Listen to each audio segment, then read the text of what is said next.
right, folks, and we are ready to go. And I hope you all enjoyed the Doom 64 soundtrack playing while you were waiting. A little Ghost Mist special there. Because I love Halloween. I loves me some Halloween, one of my favorite times of the year. And I get into why here in a minute. But we're going to have Pastor Tom on. And you know what? I'll go ahead and give old Tom a call then. All right.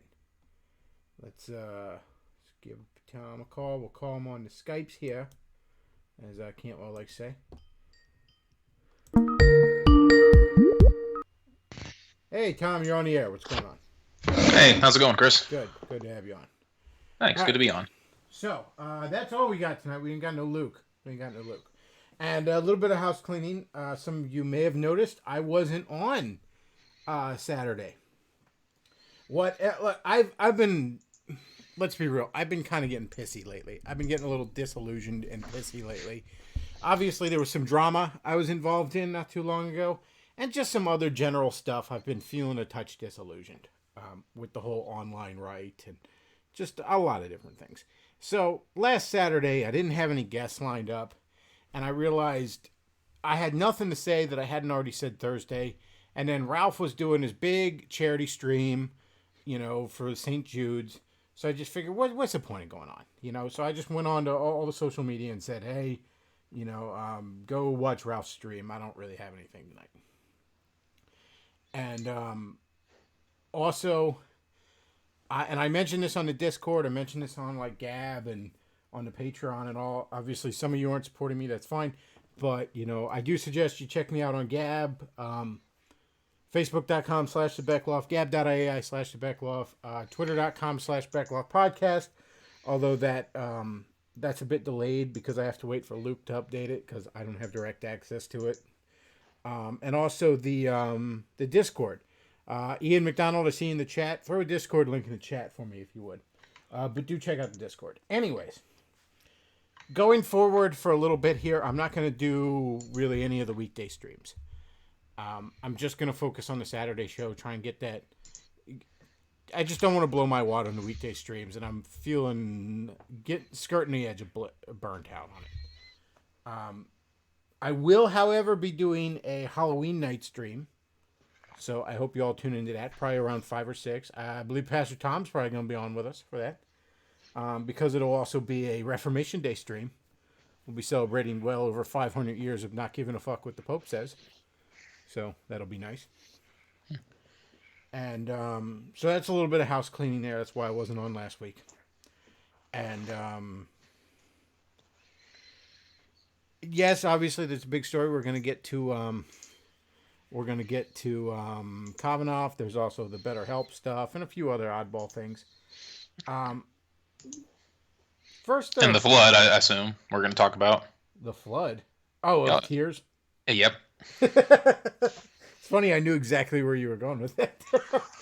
Yes, we will definitely be talking about the flood of tears. In fact, I was thinking maybe we'd drop by Twitter and take a look at Movie Bob's feed. Oh gosh. Because I haven't even seen that today, but I have to imagine it's entertaining. Anyways,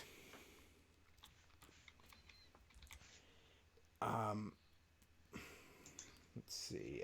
What lost my train of thought there. Oh yeah, Halloween. So I want to talk about Halloween for a minute here, because I was hanging out with some family today, and we're getting something to eat, and we swing by the Spirit of Halloween store, and I love Halloween. I actually got myself some Freddy Krueger socks, because I love me some Freddy Krueger, and even did a little bit of early Christmas shopping because I saw something a buddy of mine is gonna love. Anyways, I was thinking about Halloween a lot past week because, again, I'm planning to do that stream. Plus, walking around the Halloween store and you see all the cool yard decorations. I really wish I had trick-or-treaters in this excuse for a neighborhood that I live in. But Halloween is, except for Christmas, my favorite time of the year. And in some ways, it's even better than Christmas.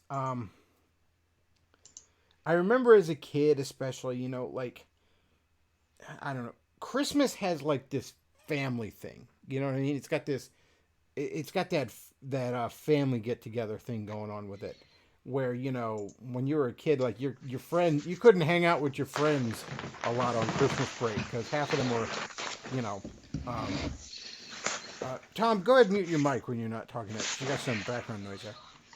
Or you shuffling papers or something. But anyways, Halloween had more of a community vibe, which I really like, and also it had that festive, good nature vibe, but also people weren't stressed out like people get on Christmas. People get really fucking wound up over Christmas, and I understand. Your extended family can obviously be really stressful and that sort of thing, but nobody gets stressed out over Halloween. Even the people that go all out, they decorate their yard with a million things, and they buy really nice candy, and they dress up just to meet the trick or treaters. People that go all out for Halloween night, they're not feeling obligated to do it. They're just doing it because it's fun. It doesn't have the same stress level that Christmas does. Yeah, Halloween's just great, man. And I lived in a neighborhood that was just fantastic with it. I lived in a really nice little suburb neighborhood as a kid, and man, it was just, and I don't know, nowadays everybody's so fucking afraid and all. I'm borderline amazed they even let kids still trick or treat with the culture of paranoia we have right now. But yeah, I love Halloween. I'm really looking forward to doing that Halloween stream. We're going to discuss a lot of horror movies, Halloween stories, that sort of thing. We're going to shit on the Catholic Church quite a bit that night too, because it's Reformation Day, and it's going to be a grand old time. All right, so the other news today, Kavanaugh got confirmed. He is now going to be put on the Supreme Court. I kind of suspected this all along, but this has been one hell of a wild ride. And I don't know about the rest of you, but I'm thoroughly enjoying Lindsey Graham's redemption arc. I don't know where that came from, but I'm loving it. Somebody's been slipping some super male vitality into his mint juleps in the morning. I don't know what happened to that guy, but... And even like Mitch McConnell, Admiral Akbar, the turkey gobbler, even he's growing a pair of balls. Where did this come from? Now don't get me wrong, you still got some cucks in the Republican Party. You got pearl clutchers over at Breakpoint that are, trying to be fence sitters, and Miss Ford seemed credible and dumb shit like that. But for the most part, the Republican Party as a whole said enough is enough. Because let's reiterate just what the fuck happened here, okay? We want to appoint this guy to the Supreme Court. So the left digs up something to smear him. And what they dig up to smear him is that supposedly at a drunken teenage party 35 fucking years ago, he grabbed some chick's titty. Or whatever it was. He groped some chick through her clothes. It didn't happen. All evidence points to the fact that it didn't happen. It's not a serious charge in the first place, okay? Like, forgive me, I'm going to get a little bleeding heart here for one brief second. There are people who have been raped. There are people in this world who have been sexually assaulted. And it's rather insulting to them to compare what they've been through to the fact that this aging thought just now remembered that somebody grabbed her ass at a party when she was 15.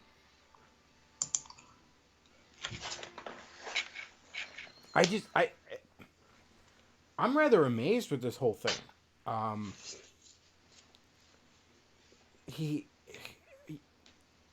The Republicans have regrown their balls. I don't know where that came from. Most of them. Again, still some cucks out there. Still some controlled opposition. And the Democrats just overplayed their hand. Like I have a hard time almost believing how bad. And what are they going to do next? Here's the other question, because there's going to be, I think Ginsburg's about ready to drop dead or something. Like we're gonna appoint someone else on the Supreme Court. What are you gonna do then? Like, what was your plan, Democrats? Had you won this, what was your plan? Were you gonna just pull the same shit again with the next guy? Because it's not like we were just gonna have an empty seat on the Supreme Court. He was gonna appoint someone else. I mean, what was your plan here, Democrats? This was so beyond desperate, and it didn't work. It did. I'm telling you, the blue wave my ass. We're about to see a crimson tide.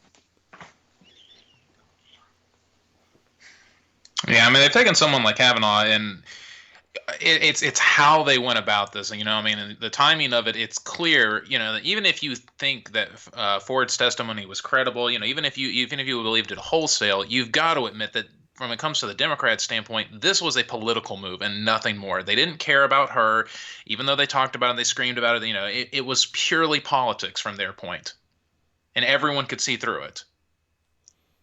And I think that's why the Republicans could actually stand up, is because they were seeing through this. This is just pure politics.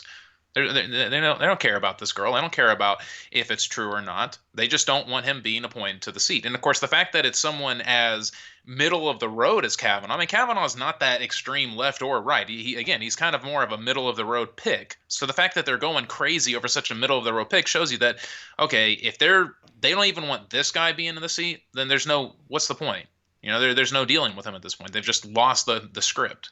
Well, I tell you what, my theory is that he was middle of the road. Oh, he might not be now. Yeah, I don't think he is now. I don't think he is now. I think him, along with a lot of other people, just got shifted rightward. There's been a few things over the past couple years that have just pushed a bunch of people rightward, and I guarantee you this is one of them. This did not pan out the way they thought it would, and it was such a terrible plan. I'm kind of at a loss to even think what they thought was going to happen here. Well, I mean, it just doesn't make any sense what they were saying here. I mean, everyone and their mothers pointed it out, this idea that, we just we're expected to just take women at their word, no matter what they say. And you can't ask questions. You can't, maybe say, well, are you sure it's this person? You sure it's not another person? But, you can't do any of that. If you do an investigation or anything like that, well, no, now you're doubting, now you're questioning her. Now it seems like you don't believe her. And that's such an indefensible position that it's amazing that they would take it and try to defend it. It's pure emotionalism. Well, and also, I mean, I have a memory longer than a few years. Are we supposed to take all those women that accused Bill Clinton of something seriously? Because it seemed like we did back then. Oh, yeah. It shows their hypocrisy completely. And, again, for all of the other, people in the Democrat, I mean, I think they were banking on the Me Too momentum, the fact that they had gotten some momentum with that. They were banking on the same thing that happened with Roy Moore to sort of help them out here, because, they did this thing with Roy Moore and it came out there. And, of course, that's the other thing is, people realized that after the Roy Moore election, you didn't hear anything more about the, allegations. They suddenly disappeared. What happened to them? You cared all about these victims and everything like that. And then after the vote, well, what happened to them? They're nowhere to be found. And it just goes to show you that it really wasn't about the women. It wasn't about trying to, help rape victims or find justice for them or anything like that. It was about politics. Once again, and really and truthfully, it wasn't even about, pushing a Democrat. It was just about hurting Republicans. That's the other thing, is I don't even think it was about, pushing some sort of Democratic platform. It's just about hurting Republicans, because that seems to be the only thing that Democrats want to do, is just hurt Republicans. They don't even seem to have any sort of positive platform. It's just a negative platform. Once again, the left has proven itself to be an absolute paper tiger. They threw everything they had at this, and all it took was some people just standing up and saying no. And they failed. This is, we'll defeat him. We'll defeat him, just like Hillary defeated Trump, right? Just like you're gonna have that blue wave in November. Reality is gonna just keep crashing into these people over and over again. It's not gonna be pretty. The sad thing is, if they had played it cool, they probably would have won in November. I think they would have maybe gained a few seats just because of natural momentum, but Yeah, they whatever sort of natural momentum an opposition party has 2 years into a president's first term, that's gone. That's they squandered that. Well, and I mean, they also squandered in the sense that now they've taken all of the attention off Trump and they've put it on somebody who, for all intents and purposes, is innocent. A decent guy. I mean, yeah, okay, he was a party guy in college, but other than that, he's a decent guy, and yet they've completely dragged his name through the mud. It's been shown that these allegations are false. I mean, they're not credible at all. And again, so you've taken the attention off of somebody that you could at least make an argument against. I mean, not that it was a good one, but at least people would sort of buy what you had to say about Donald Trump. But now that you've tried to do this with Kavanaugh, they've just completely shown their hand. They've shown what they're really about. And that it goes to show you that it's not really about who the person is. It could be anybody. It could be Trump. It could be Kavanaugh. It could be, Gandhi. And yet they're still going to, if they're not Democrat, they're going to say that it's the worst person out there. Yeah, that's the thing. I found myself thinking, what are you going to say about the next one? What are you going to say about the next one? I mean, just every time this crap comes up, you're going to make up, sexual assault allegations or some nonsense. This is like you have no long-term plan here.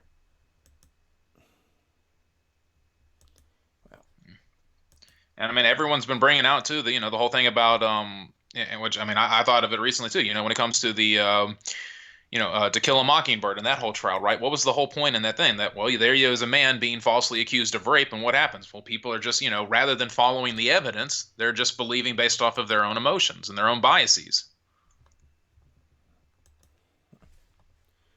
Well, I want to take a look.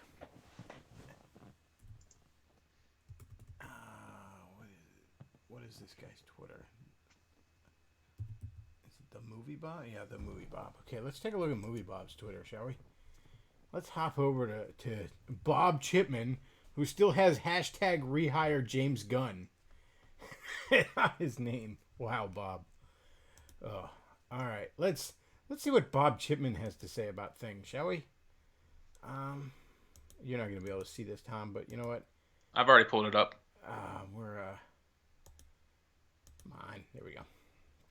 So, we're going to head to Bob Chipman's Twitter. The moving blob. Let's see. He's talking about being a PAX. He's retweeted Nerol. Women are watching. Survivors are watching, and we will vote. Don't doubt that. That's fantastic.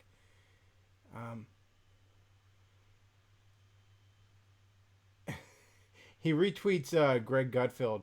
Here's an intermittently powerful white man telling a man how to act to change it up. Shut up, Greg. Oh, jeez, man. A lot of this is retweeting.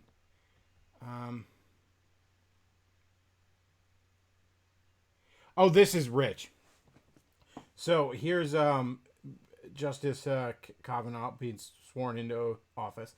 Bob retweets that saying, apart from everything, imagine looking at the pasty white bread dullness spread across the images and thinking, yeah, these all look super necessary. The world needs a lot more exactly of exactly this.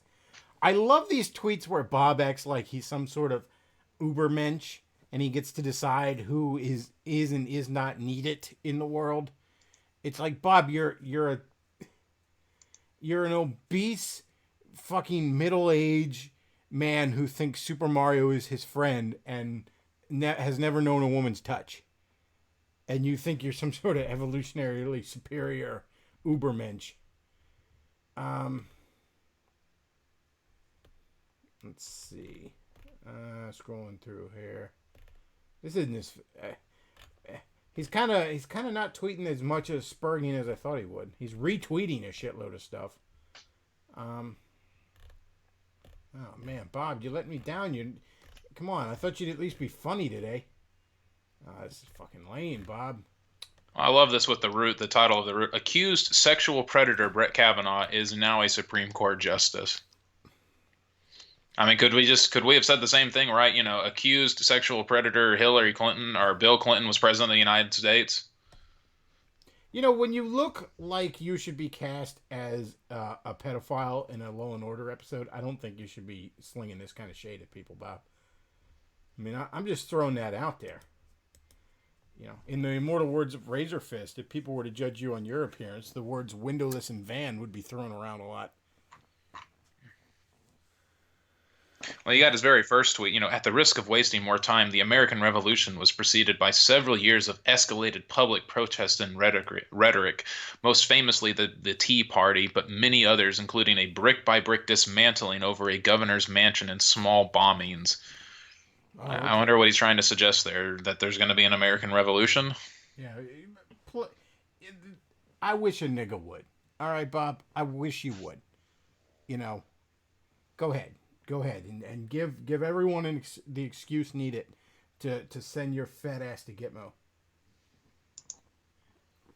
It's like, what does this idiot think he... You know, we're going to get to this later, too, but Forney covered a story of how, Richard Spencer and the rest of his merry band of faggots think that they're gonna take over an island in Sweden. The fucking disconnect where you have no concept of self-awareness of how the world around you works. Like, Moby Bob thinks he's gonna fucking lead a revolution. He thinks that he's gonna, because he's a genius, he's gonna help usher in some Star Trek fucking utopia or something. You know, he thinks the way, like, the smart kid who's being picked on in middle school thinks when he's getting all angry at his fucking bullies. That's Movie Bob at the age of fucking 35. That's his outlook on life, all right? He thinks he's gonna take down, he's gonna fight the power. Yeah, Bob, you're gonna fight the power, all right? Oh, there you go. He retweeted Senator Dianne Feinstein. The confirmation of Brett Kavanaugh shifts the court far to the right, putting women's reproductive rights, civil rights, environmental protections, workers' rights, the ability to implement gun safety rules, and the ability to hold presidents accountable at risk for a generation. When's the last time the Supreme Court has even fucking ruled on anything remotely environmentally related? What does that have to do with anything? I love the coded language here, right? Women's reproductive rights. So abortion, which, by the way, Kavanaugh, he thinks it's settled law. When you say it's settled law, that doesn't really sound like you really want to change it all that much. That was one of people's, at least a lot of people's on the right's issue with Kavanaugh, is the fact that he probably wasn't really going to touch Roe v. Wade. Well, maybe he's changed his mind here recently. Maybe. I mean, again, maybe he has. That'd be fine with me personally. But civil rights. What civil rights? What has he talked about in terms of his civil rights being threatened? What civil rights? Who's talking, saying anything about anyone's civil rights being taken away? What sort of... So basically, no, it's you can't do whatever you want, and you can't use the Supreme Court to push whatever you want. You're going to actually have to try to do it in the Senate, which means you're going to have to win people over with arguments. You're going to have to actually try to explain yourself and sell your position to people in order to get the votes that you need to get in the Senate to actually pass some of these things. No, you can't do it through the Supreme Court for a generation. You were prevented from doing that. Good. You should be prevented from doing that. If you want to do these things, then you have, and again, what you shouldn't want to do these things, because what you want to do is stupid and evil and chaotic. But if you really want to do these things, then you should have to go through the proper systems, not use the Supreme Court like a bludgeon to force your way onto American people.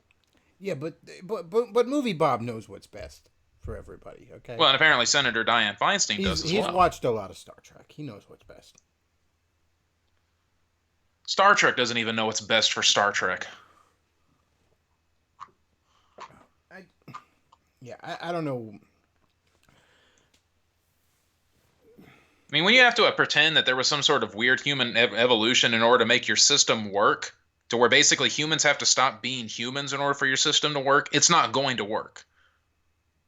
That's the whole point of Star Trek. You see, what happened in the Star Trek future is Movie Bob rose to power, and he got rid of all those evil, dumb hicks in the middle of the country with all his vertical farming, and he led this glorious corn syrup utopia. Oh, here we go. I love this.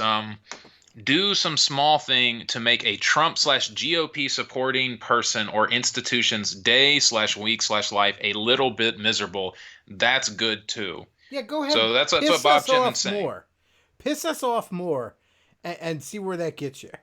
Please, I agree with that tweet. I want you all to do that.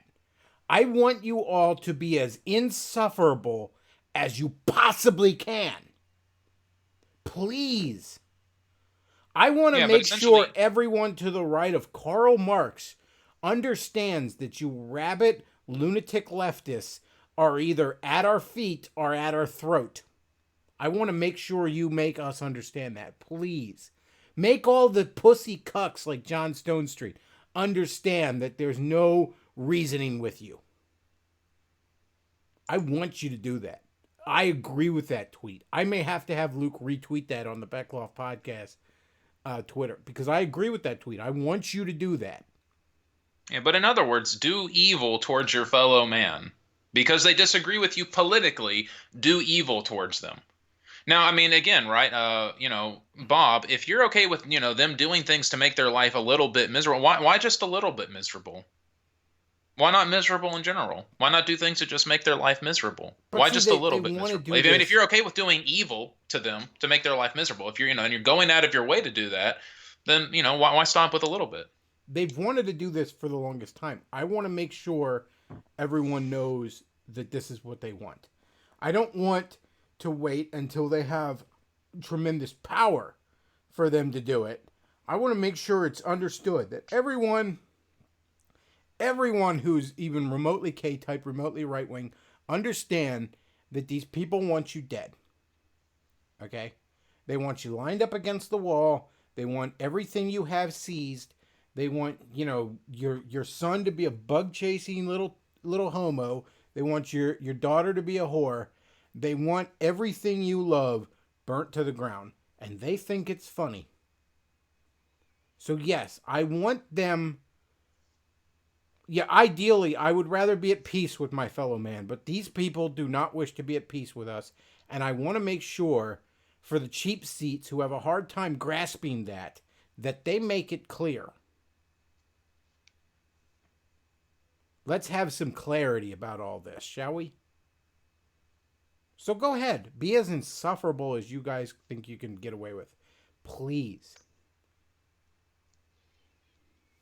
It's really amazing to just you just got to think what world do these people live in that they think that Trump supporters are such a way that they have to act this way towards them, because I mean, again, as crazy as Bob is and Feinstein is and all of these people who are in the same line of thinking, it's like it would not cross my mind to sit here and be like, I want to do things to make their life miserable. That's how I want to treat them. That they're deserving of that.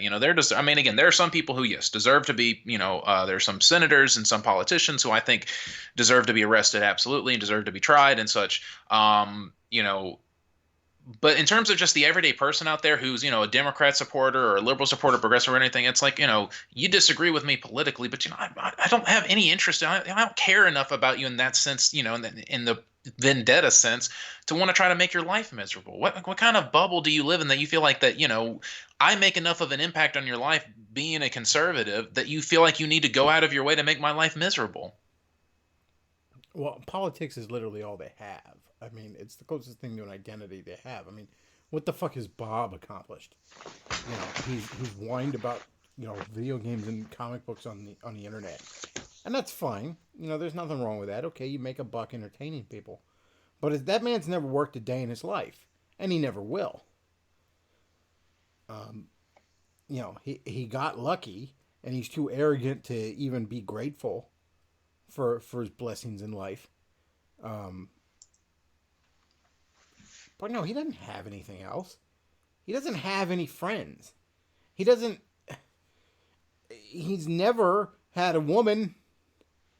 I know because I read his autobiography. And the reason I read his autobiography is because he disguised it as a book on Mario 3. Yeah, he doesn't have anything else. He needs this. He needs to feel superior to you. because that's the closest thing to an accomplishment he has. That's really sad.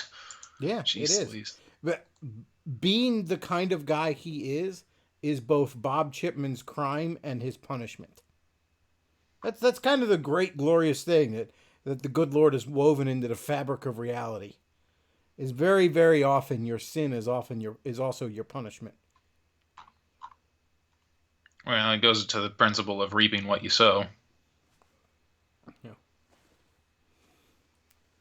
Who he is, at the end of the day, Bob Chipman has to be Bob Chipman. And isn't that punishment enough?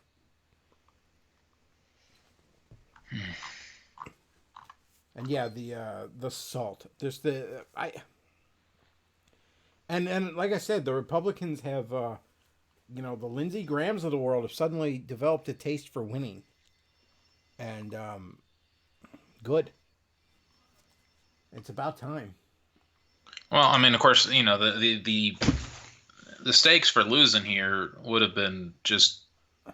I mean, again, I don't know. I guess I'm not as much of an optimist as you in this sense, but I mean, to me, it came more down to just they would see what they would really be losing if they decided to lose on this, and it was just too much. I mean, because it's not just about the justice seat. It's if you're going to go with this line of thought of, okay, she just says it doesn't really matter how credible it is, it doesn't matter what the evidence is, it's just someone's accusing somebody of sexual assault, and so you're going to go with that. I mean, that's just an incredibly dangerous line of thought. And everyone who is sitting here saying this, I've seen so many people on Facebook, I'd rather have my sons be falsely accused than my daughters not be believed at all. You are being incredibly foolish. You don't know what you're saying. You're speaking purely out of emotion, and you are, acting completely unloving towards your sons or your brothers or your fathers or any person out there who stands to be accused. Because what you do when you create that system is you basically make men have no defense against accusation like this. I bet you your son can't wait to put you in a home if you say that. So, moving on here, we'll probably come back to this. Oh, and by the way, the other interesting thing, Trump called out George Soros by name. He said, that this woman was funded by George Soros, that this whole this whole circus was funded by George Soros. He said that by name. And that's the other thing.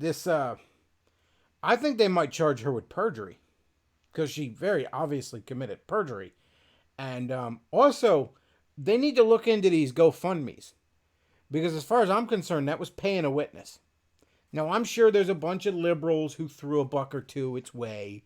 I'm sure Bob Chipman, put a little bit of his fucking soda budget towards it. But by and large, I bet you the lion's share of those fucking GoFundMes, I bet you if you dig into them, come from George Soros shell companies or something of the like. The FBI needs to look into exactly who donated to these GoFundMes and in what amounts, because that was paying a witness.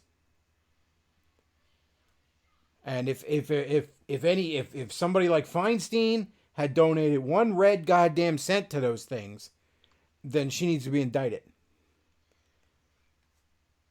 And Ford needs to be put on perjury. Punish these people is what needs to happen next. Punish them for this nonsense that they tried to pull. Because otherwise you're just going to do it again. So yeah, bring the hammer down on them. And maybe, just maybe, the Republicans, having grown their balls back here in the last week, are going to do just that.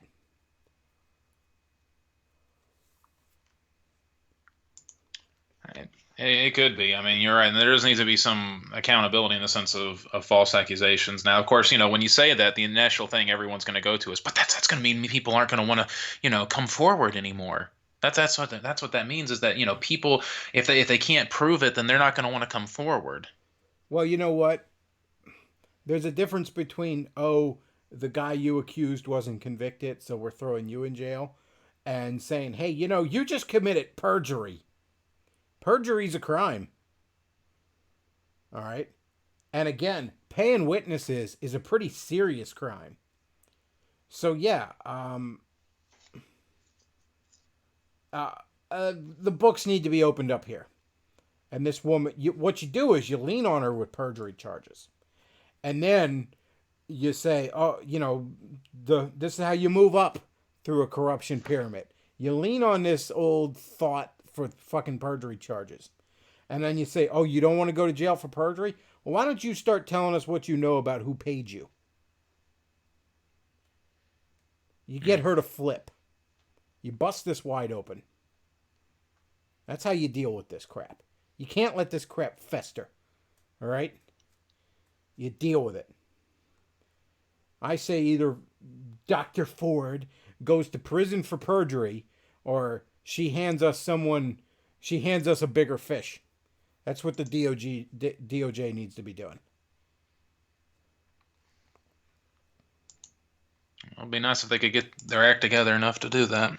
So. Yeah, I don't know. Somebody tell old man Sessions that Dr. Ford was smoking pot. Maybe we can get him to care.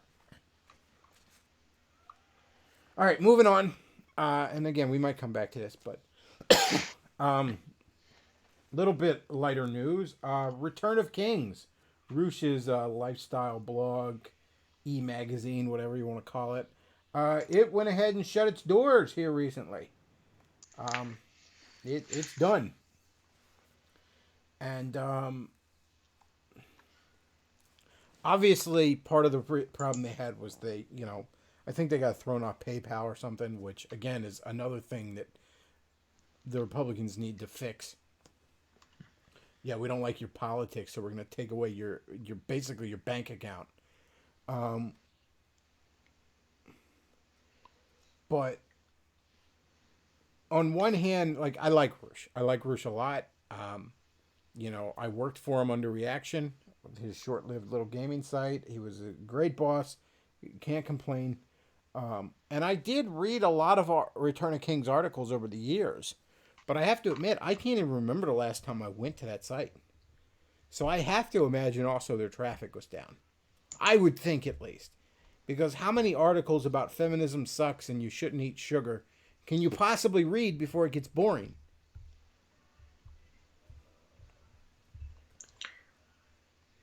Well, some things are really good and they exist for the right time and they're there for the right season. And then, when that season passes, it's just good for them to, close their doors and go on their way. That's the way some things are. That might have been the thing for Return of Kings. Yeah, I just somebody in the chat asked, is Alex Jones suing PayPal? Last I heard, he is. Yes. Yeah, last I heard, he is suing PayPal, which good. I hope he sues their balls to the wall. Like enough's enough of that crap. Yeah, I agree with that. I think he should. There was no reason to get Jones kicked off of PayPal. Yeah, that's even more so than like social media and all. That's a blatant violation of his rights. That Yeah. unless you're running something illegal through PayPal, then what you're purchasing or selling or whatever is none of their fucking business. No, I mean that would be like the discrimination. Like someone comes into your restaurant and you say, I'm just not going to serve your kind here.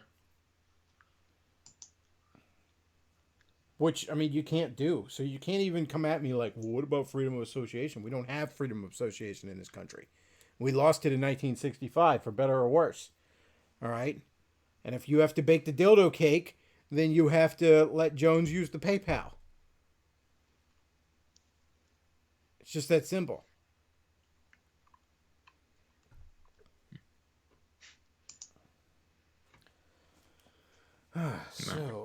Something else I wanted to cover real quick. This is just a short little thing I wanted to mention, but I went to the comic book store this week, as I tend to do. And I saw something there that was beyond ridiculous. Let me bring it up. And boom. So you can't see this on here, Pastor Tom, but there were 3 comics DC put out this week called Batman blank #1, Superman blank #1, and Wonder Woman blank #1. And they were blank comic books. On the cover was the little information like the number and the price and all that crap. And then there was the logo. And the rest of the cover was white. And every page in it was white.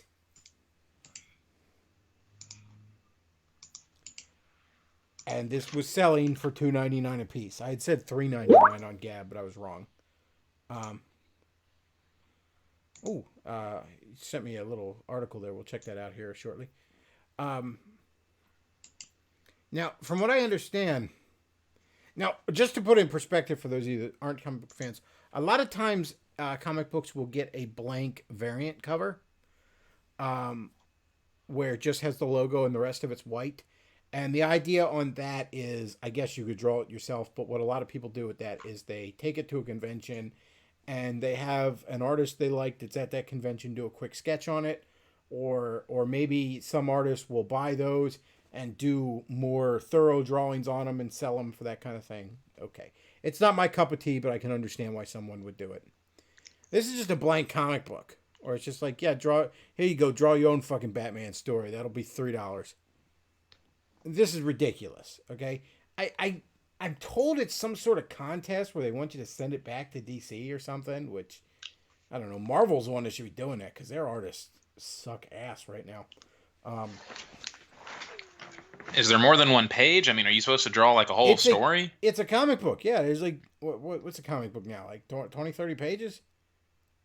So, I mean, you're supposed to come up with the story, or do they give you a story outline to follow? They don't give you nothing. They just, here you go, make your own comic. That'll be $3. So you're paying them to write the comic book for them. Yep. And draw it. Somebody in the chat says somebody draw Batman and Superman docking on one of them, which is a term I'm not about to explain to a pastor. I'm embarrassed enough that I know what it means. But anyways, that reminds me, my buddy and I were joking.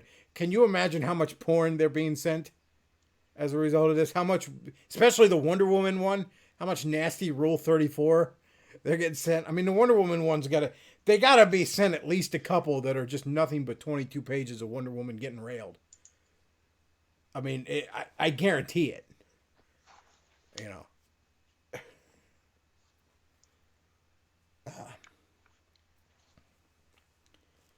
So, yeah, that's just something I saw this week that I thought was rather amusing. Well, so did you buy it? No, I didn't buy it. I will say this, though. It's so unbelievably stupid that if I was still a collector and it was something that I really, really loved, like if it was Spider-Man back when I was collecting Spider-Man heavily, I would have bought a copy of it just to say, look at this dumb fucking shit they did. You know, like as a collector. I back in my collecting days, I might have I might have picked one of those up just because of how unbelievably shocked it existed. I was.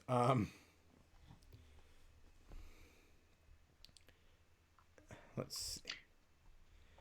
All right, so we're gonna move on a bit. You sent an article here, so let's take a look at this article. Let me bring up the text portion here. Okay, so Brett Kavanaugh, a youth pastor perspective. So copy link. Let's bring this up because I haven't seen this at all. So we'll check this out. Boom, boom, boom. Come on, Windows capture. Pardon me. All right, so let's see. The caffeinated ramblings of Chris. Unless you've been living under a rock for the past few weeks, you've heard about Brett Kavanaugh, a Supreme Court hearing, and the women who have accused him of various forms of sexual misconduct. Side note, if you have been living under a rock, please send me the location of the rock. I could use a few days away from the news. If I want to take a few minutes to reflect on the whole issue, not as a Republican or Democrat, oh boy, we're in for something, as a youth pastor. Why? Because the language we use when we talk about these issues, the types of things we share on Facebook. There was a thing on Breakpoint this week just did a big thing, and it was, I'm noticing this from a lot of Christian sites where they're trying to act like and I don't know if this article is this, where they're trying to act like, oh, I'm above it, and can't we all get along, and all this other dumb shit, when this was a pretty clear black and white thing, okay? I think it's every once in a while okay to take a side here, my fellow believers. In fact, sometimes it's actually the appropriate thing to do. Our youth, they hear it, they see it, and their worldview is formed by it. How they talk about and treat each other is directly related to how we talk about and treat each other. So just for a moment, set aside your voter registration, forget about the midterms, overturning Roe versus Wade, and putting up that ugly political sign in your yard. Oh, dear Lord. What did you send me here, Tom? Let's have a conversation. Oh, no. Let's not. Not as Republicans and Democrats, but as people who care about our youth. And since language is so important, I want to focus on some specific phrases I have been hearing. I don't believe her. I don't believe her either. Because she looks like she's on something. I've seen pictures of her at that age. And not to be crass, but I don't believe the guys had their hands all over her. I'm sorry, I don't believe her. Maybe I'm wrong, but I don't believe her, okay? Sometimes you just have to make assumptions about the world around you. Like, you know what? I have the general belief and assumption that leprechauns don't exist. I could be wrong, I suppose. But if I was a betting man, I'd go with it they don't exist. And if I was a betting man, I'd go with Dr. Ford is full of shit. That doesn't mean I'd like rape. It just means I don't believe I don't believe her. As the accusers have come forward, there has been a knee-jerk reaction. Knee-jerk reaction. Yes, I tend to have a knee-jerk reaction to some dried up, obviously medicated thought rambling on about events that she clearly cannot remember. I know. I'm a jerk. Somehow I don't believe he's going to be as fair to the other side here. Oh, he's not even going to mention the other side. Oh, what did you send me? I have heard everything from she is misremembering to she has been hypnotized to this whole thing is a smear campaign. Well, you know what, Eddie? Now you heard she's a dried up thought and she can kiss my ass. How about that? There you go. You just heard that from me. Because I don't believe... I think she's full of shit. I think she's outright lying. I don't believe this, oh, she misremembered it. Or no, I think she's lying. I think she's lying. She's saying things that are not true that she knows to be not true. That is what I believe is happening. She is bearing false witness. Long story short, there is a number of people saying, I don't believe her. Maybe that should tell you something. These are dangerous words. They're dangerous. It's dangerous to not believe people that seem to be full of shit. Maybe she is misremembering or lying. But to immediately write her off does a couple of things. One, it tells them we don't take the words of James 1:19 seriously. Best Tom, what's James 1:19? Well, I mean, he quotes it here. Be quick to listen, slow to speak, and slow to become angry. Okay, yeah. Sorry, I was gonna, because I'm bad at memorizing specific verses. I tend to read. I didn't go through sword drills as a kid. I tend to read the Bible as a kid. Like every time I quote a verse, I never remember the actual where that verse is. Anyways, the writer tells us be quick to listen, slow to speak, and slow to become angry. We have a God-given responsibility to hear them out, to hear their stories. By not doing so, we are telling them that we don't take the Bible seriously. When this guy, if he's walking down the street and he hears the black Israelites rambling on about their nonsense, does he have to stop and listen to them talking about how they was kangs? Does he have a God-given responsibility to hear them out? Or you know what? If I just decided tonight to come out here, and I don't know who this guy's associated with. Let's just say, just tonight, I made up a story about how this guy's best friend sexually assaulted me. Does he have an obligation to listen to me, even though it's clearly bullshit? I mean, Yeah, there's Well, having what a about bit of an open mind and hearing people out, and then there's like, well, this homeless guy that's covered in his own feces probably doesn't know a lot, probably doesn't have a lot to offer me as far as his outlook on life. Well, what about the other side's knee-jerk reaction, which is he's guilty? If we could sum up one side's, phrases and I don't believe her, what about the other side's as he's guilty and their knee-jerk reaction? Why Would they not I'm also be ignoring James 119? Those who have the instant knee-jerk reaction to say Kavanaugh is obviously guilty, do they not have a responsibility to hear him out and then to weigh the evidence accordingly in their own opinion, in their own well, mind? well, I'm sure this very fair man is getting to Oh, that. yeah, I'm sure he's going to even think to mention that. Oh, wait, I've already read the article. 2, it tells them that we might not take their stories seriously. From 2011 to 2015, there were 17,000 reports of sexual assaults committed by middle and high school students. This number is undoubtedly low, as many cases aren't reported or misreported as bullying. Okay, many cases of sexual assault in middle school are not reported. Many cases that are reported are probably bullshit. So maybe we can just even those two things out. Well, it's also sexual assault, so it's a very broad term. I mean, what does that include? Does that include, holding somebody down and trying to, I hate to be vulgar here, but, holding someone down and trying to penetrate them, or does that mean, smacking them on the behind, or does that mean kissing them without their permission? I mean, again, sexual assault is a broad term as well. It's a very broad term. Yeah, I when somebody says they were like, let me put it this way. It's sort of similar to assault. Assault legally is very broad. Technically, anytime you put hands on someone, it could constitute assault. But if someone says they were assaulted, generally you imagine in their mind that somebody at the very least punched you in the face or something like that. Generally, yes. You However, know, I've had a lot of experience with these articles that they will use the broadest statistics possible that do not take the general understanding. They take the broadest possible understanding to bolster the numbers. so I mean, if somebody, pushes me a little bit and I don't even fall down, technically that's assault. So similarly, you can apply those same things to sexual assault. Obviously, there are cases of sexual assault that are real things that somebody needs to be punished of, and then there's sometimes when it's like, somebody on a dance floor grabbed some chick's tit and she slapped him, and they all moved on with their lives, or something like that. It's like, Oh. can we just be adults about things? No, That's I agree with you. heaven I'm just saying forbid. that a lot of times these numbers use the broadest understanding as possible.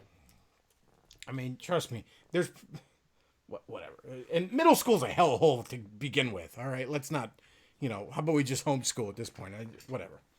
We must, for the sake of our youth, create an environment where our students can feel confident reporting sexual assault. No student should ever be scared to speak out. Every student should have a safe space to open up. And if the church can't be that place, what can? There is a reason it took these women so long to speak up, to open up for years. He's assuming a lot there, isn't he? For years, we as a society have been telling them to shut up. So I'm skipping a little bit here because this is insufferable. Side note. Well, but I mean, can I just interact sure. with that for a little bit? So, number one, yeah, he's assuming motivation here. It's we've been telling them to shut up, but I mean, if the church can't be that place, well, then what can? Okay, well, churches have been that place. You can go and you can talk to your pastor. I mean, if you want it to remain confidential, you can. Of course, in so many cases, the pastor is, legally obligated to go to the police. But there are multiple reasons. Number one, people don't want to report cases because they're embarrassed. Number two, they're not sure if they can prove it or not. They do know that, yes, if they have trouble proving it, that they are creating trouble in one sense for themselves. Because it's the thing is, that's the case in any time, any situation is, it's not a matter of, what happened in terms of earthly justice. It's a matter of what you can prove. And sometimes these things can be difficult. But that's also why we should encourage women or men or whoever, anyone who's sexually assaulted, to go to the police as soon as possible, as soon as it happens, because the closer you report it to the actual time the event happened, the easier it is going to be to find evidence, as opposed to if you wait. The longer you wait, the harder it is to find that evidence. I would also dare I suggest that you stop putting yourself in positions where you're gonna where this is something that might happen to you. I know this is controversial, but maybe you shouldn't go to a drunken party if you're not looking for some D. All right. Now, heaven forbid you maybe just not do that at all and go find yourself a good husband and all. But like, what do you think these parties are all about? It's about a bunch of people that want to imbibe some social lubricant so that they can hook up with each other. All right. But I'm also certain, pretty sure anyway, that if you go to the police and you report this, they are legally obligated to then investigate it. They can't just dismiss it out of hand. I mean, unless it's just completely off the wall, like, you were molested by aliens or something. I mean, again, now that may not always happen, but again, you could bring up a term. Now that might be different for different states and everything, but from what I understand, though, if you go and you report this, there's a legal obligation for them to go and investigate it. Well, them investigating it is them taking you seriously. Well, yeah, If I'm they just didn't saying, take you like, seriously, they would just dismiss you. a lot of times if these things end up coming down to a he said, she said, one person said, the other person said, I mean, there is a presumption of innocence. So, a lot of times these things are going to be very, very hard to prosecute. So, I mean, just heaven forbid, take some responsibility for yourself. Oh, I know you're victim blaming.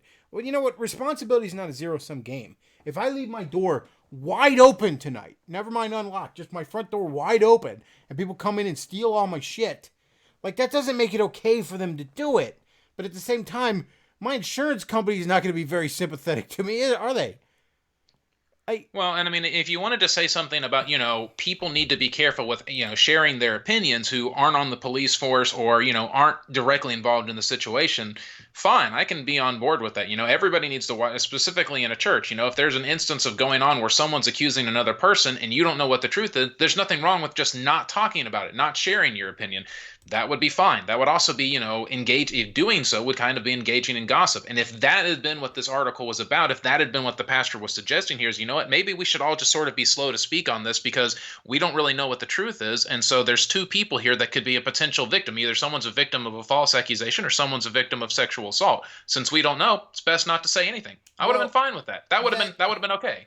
I don't think that would apply to this because we're not talking about some trial. Well, no. I mean, but just we're talking about a man who is appointed to the Supreme Court. So it's sort of our responsibility as citizens to look at this, decide for ourselves what we feel, and then act appropriately given, if our senator voted against what we feel they should have voted for in this case, maybe we don't necessarily reelect them, that kind of thing.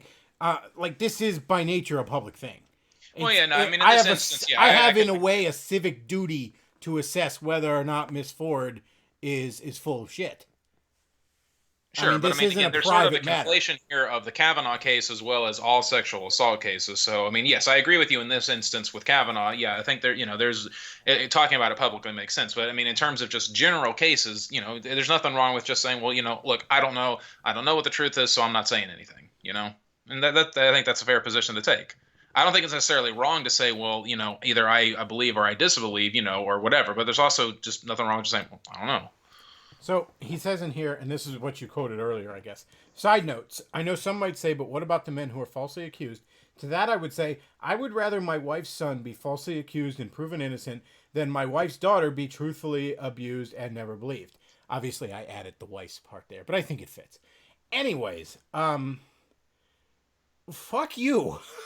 I don't know what else to say to that. Like, you think, like, if somebody's falsely accused and then they're cleared, that it just goes away. I got news for you. The way our legal system works, they don't find you innocent. Nobody in our legal system is ever found innocent of a crime. They are found not guilty. There's a world of difference there, buddy. Oh yeah, so right? he's thinking this idea that you are guilty until proven innocent. But the other thing that's also really amazing about this is this misunderstanding between the social sphere of somebody being at fault, accused, not false, but somebody being accused of rape, and then the legal sphere as well. Yeah, accusations don't just magically go away in the like. Look, O.J. Simpson was found not guilty of murder. Let's be real. O.J. Simpson most likely murdered those two people, and we all know it. And society at large has treated him accordingly. All right? It didn't just go away. Now, likewise, whether or not that's fair, that's what happened. He most likely murdered those people, and we've all treated him accordingly. Now, when emotions run high in a case like rape, nobody wants to be around a person that even probably raped somebody. Or like there's a 20% chance this guy raped somebody. Nobody wants to be around him. Okay? That tars you for the rest of your days.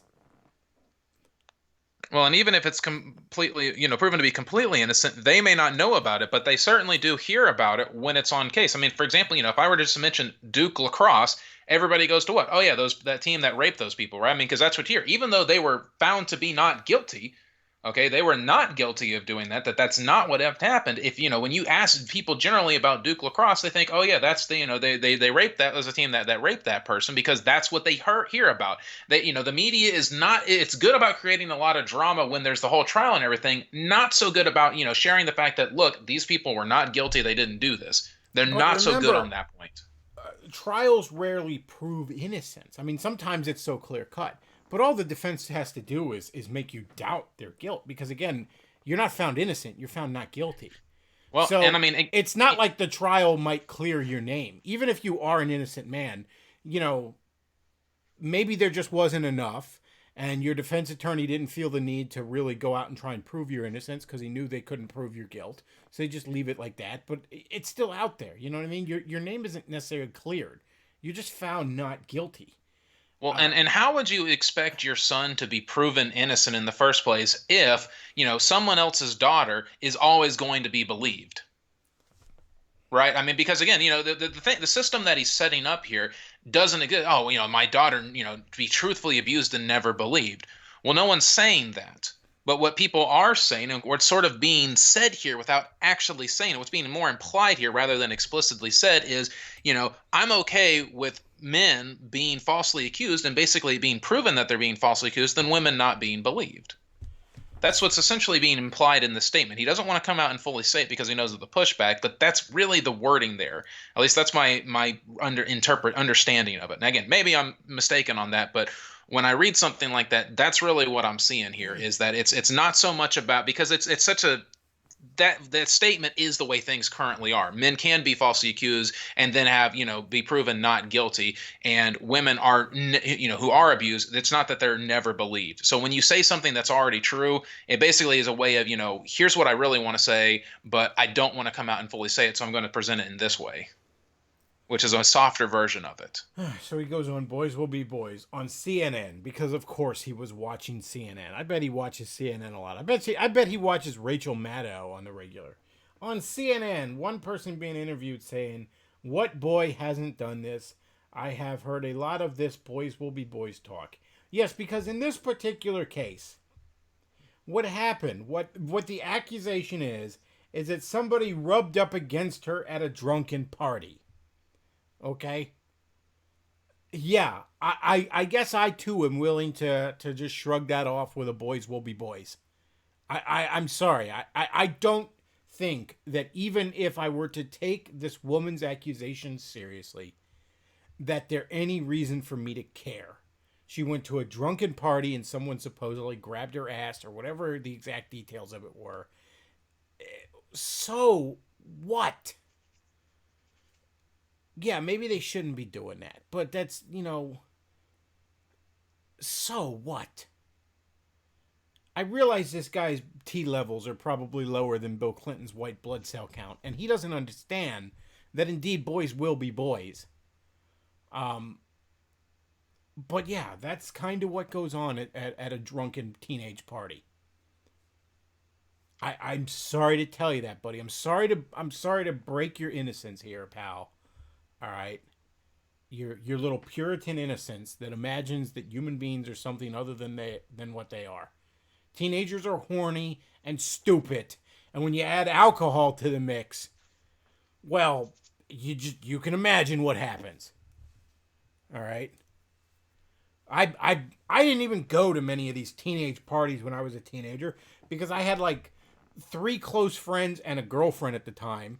And I just didn't like being around loud, annoying fucking crowds. All right? And I never liked drinking as a teenager anyways. I thought it all tasted like ass. But I'd seen shit at these parties. And frankly, the girls were worst offenders half the time. Good Lord, you get a little bit of alcohol in some of these teenage girls and they'll go up to every dude in the fucking room and they'll grab his dick. But that's just life. That's just... People are like this. What... Like... How is this shocking? Teenagers are stupid and reckless. And they're also horny. I'm shocked. You know, if you have a teenage daughter or son, maybe you don't let him go to these dumbass parties, and he or she will probably sneak out and manage to get to one or two of them, but at least you keep it from being a regular thing.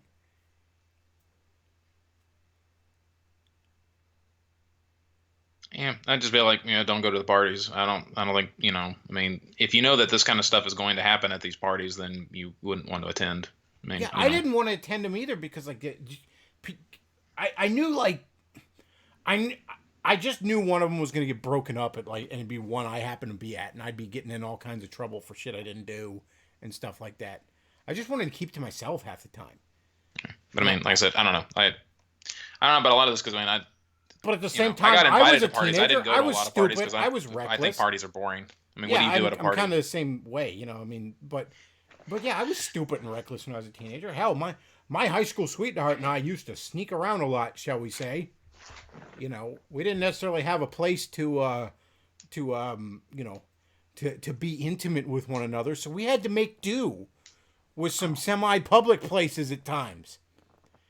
And Well, I mean, again, I but was that dumb was as I was a dumb too. teenager. If I was in the unlikely event I was going to be nominated to Supreme Court, should it be like, well, Bechtloff, we heard that one time you and your girlfriend snuck into the bathroom at school for a nooner.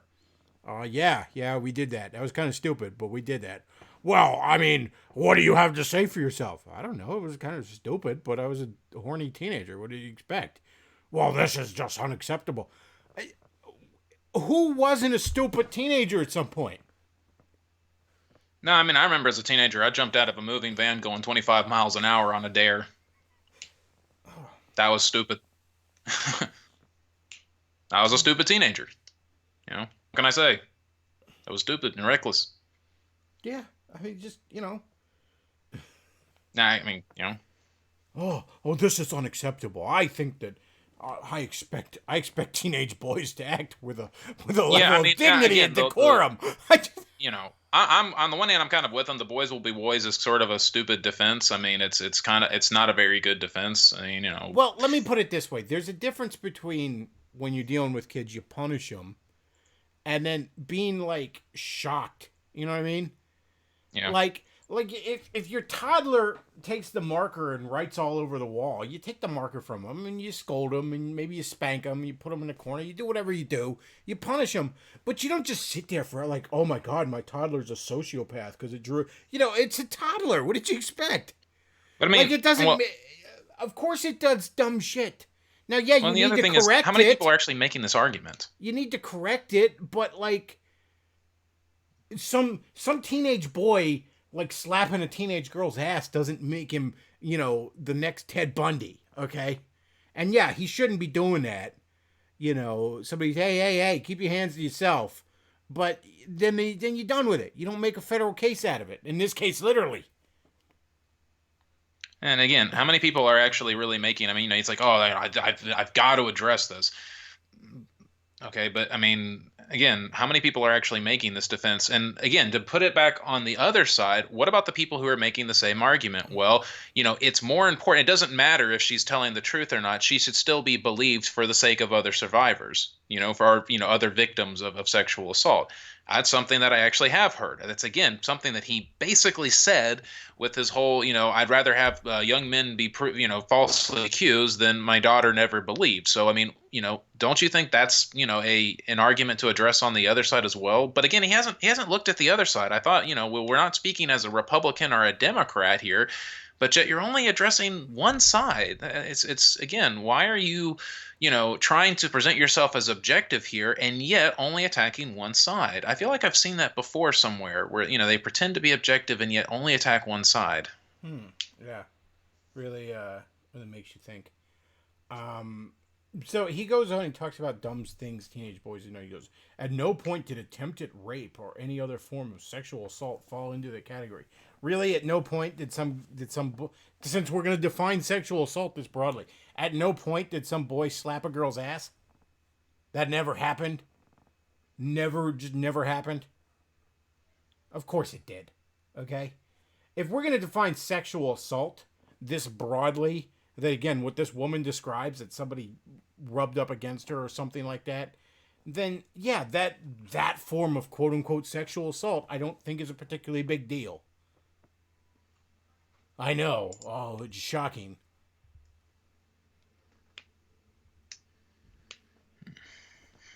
Yeah, I Yeah. remember dumb shit like that. I remember, you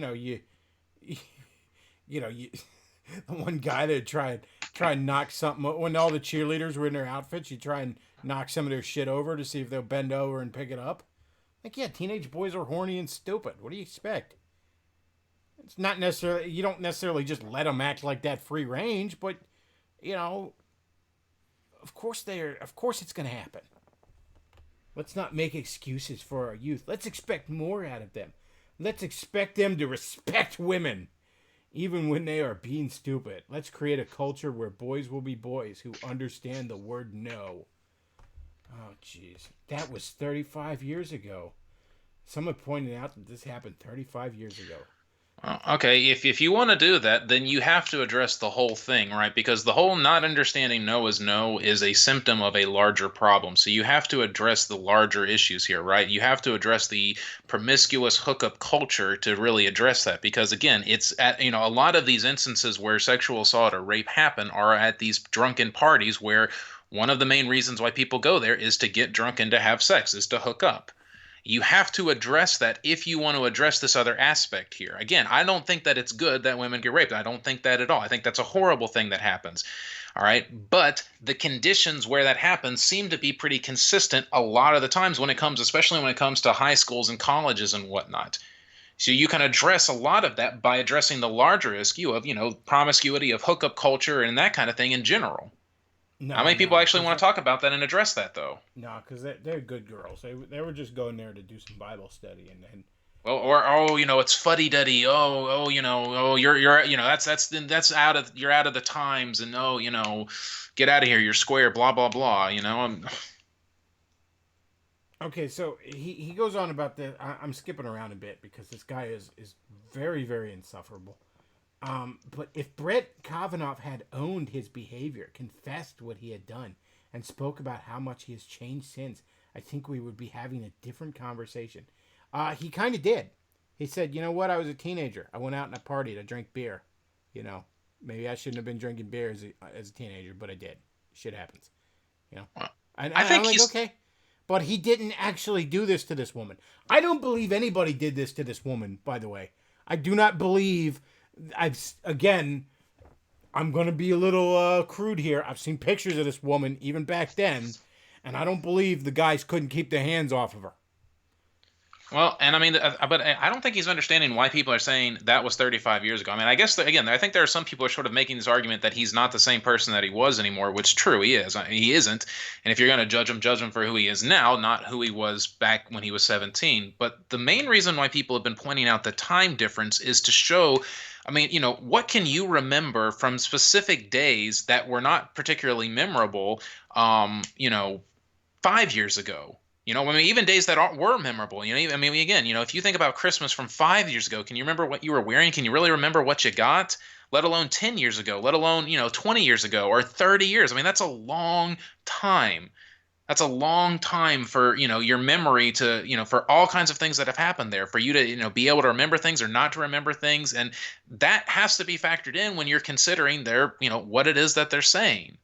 That's one of the reasons why it's, this idea that well, here, let me just hang on to this for decades and not mention it to anybody for decades, and now to bring it up, well, yeah, that is suspect, especially given the timing. And of course, again, it makes it harder for you because it becomes down to, well, he said, she said, because what evidence that would have existed 35 years ago possibly exists now? Again, even your memory is faulty at that point. I mean, I can't remember things all that well that happened 15 years ago. And that's less than half the time that, she's trying to remember here. So he has a featured comment of his own comment here. I want to take a minute to thank everyone for commenting. How many comments did you... 855!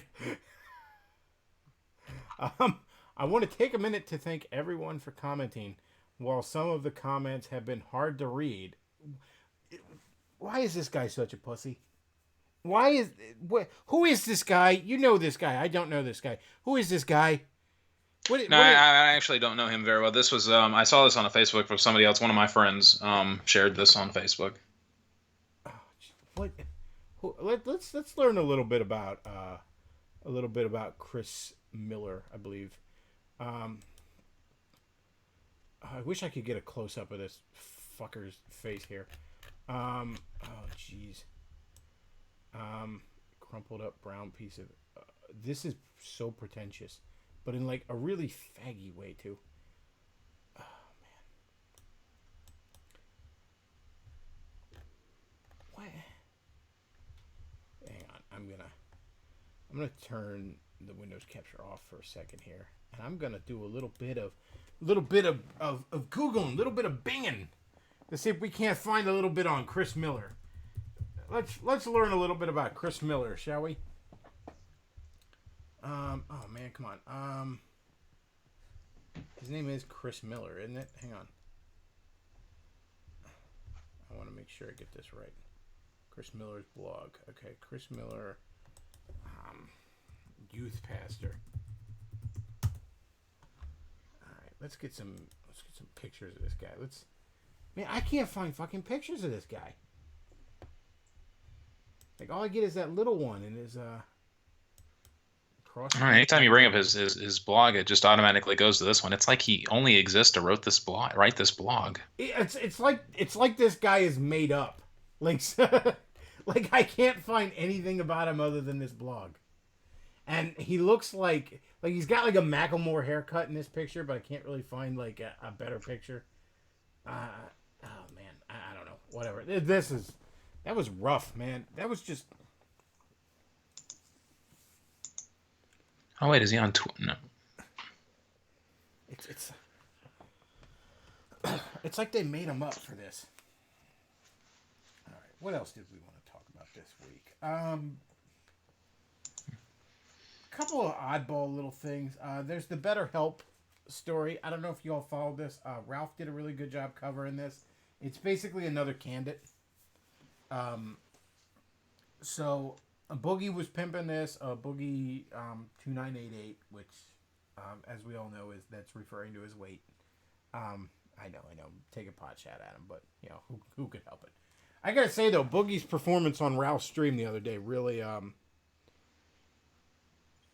kind of made me respect the guy a little bit more than I always have.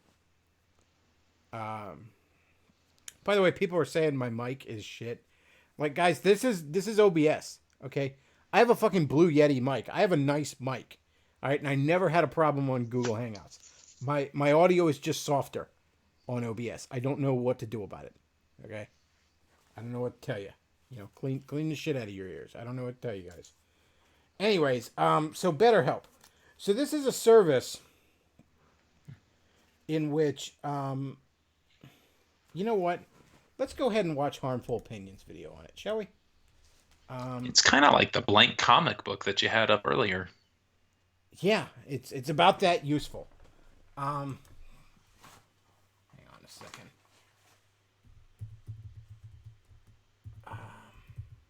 BetterHelp scam is the first thing that comes up.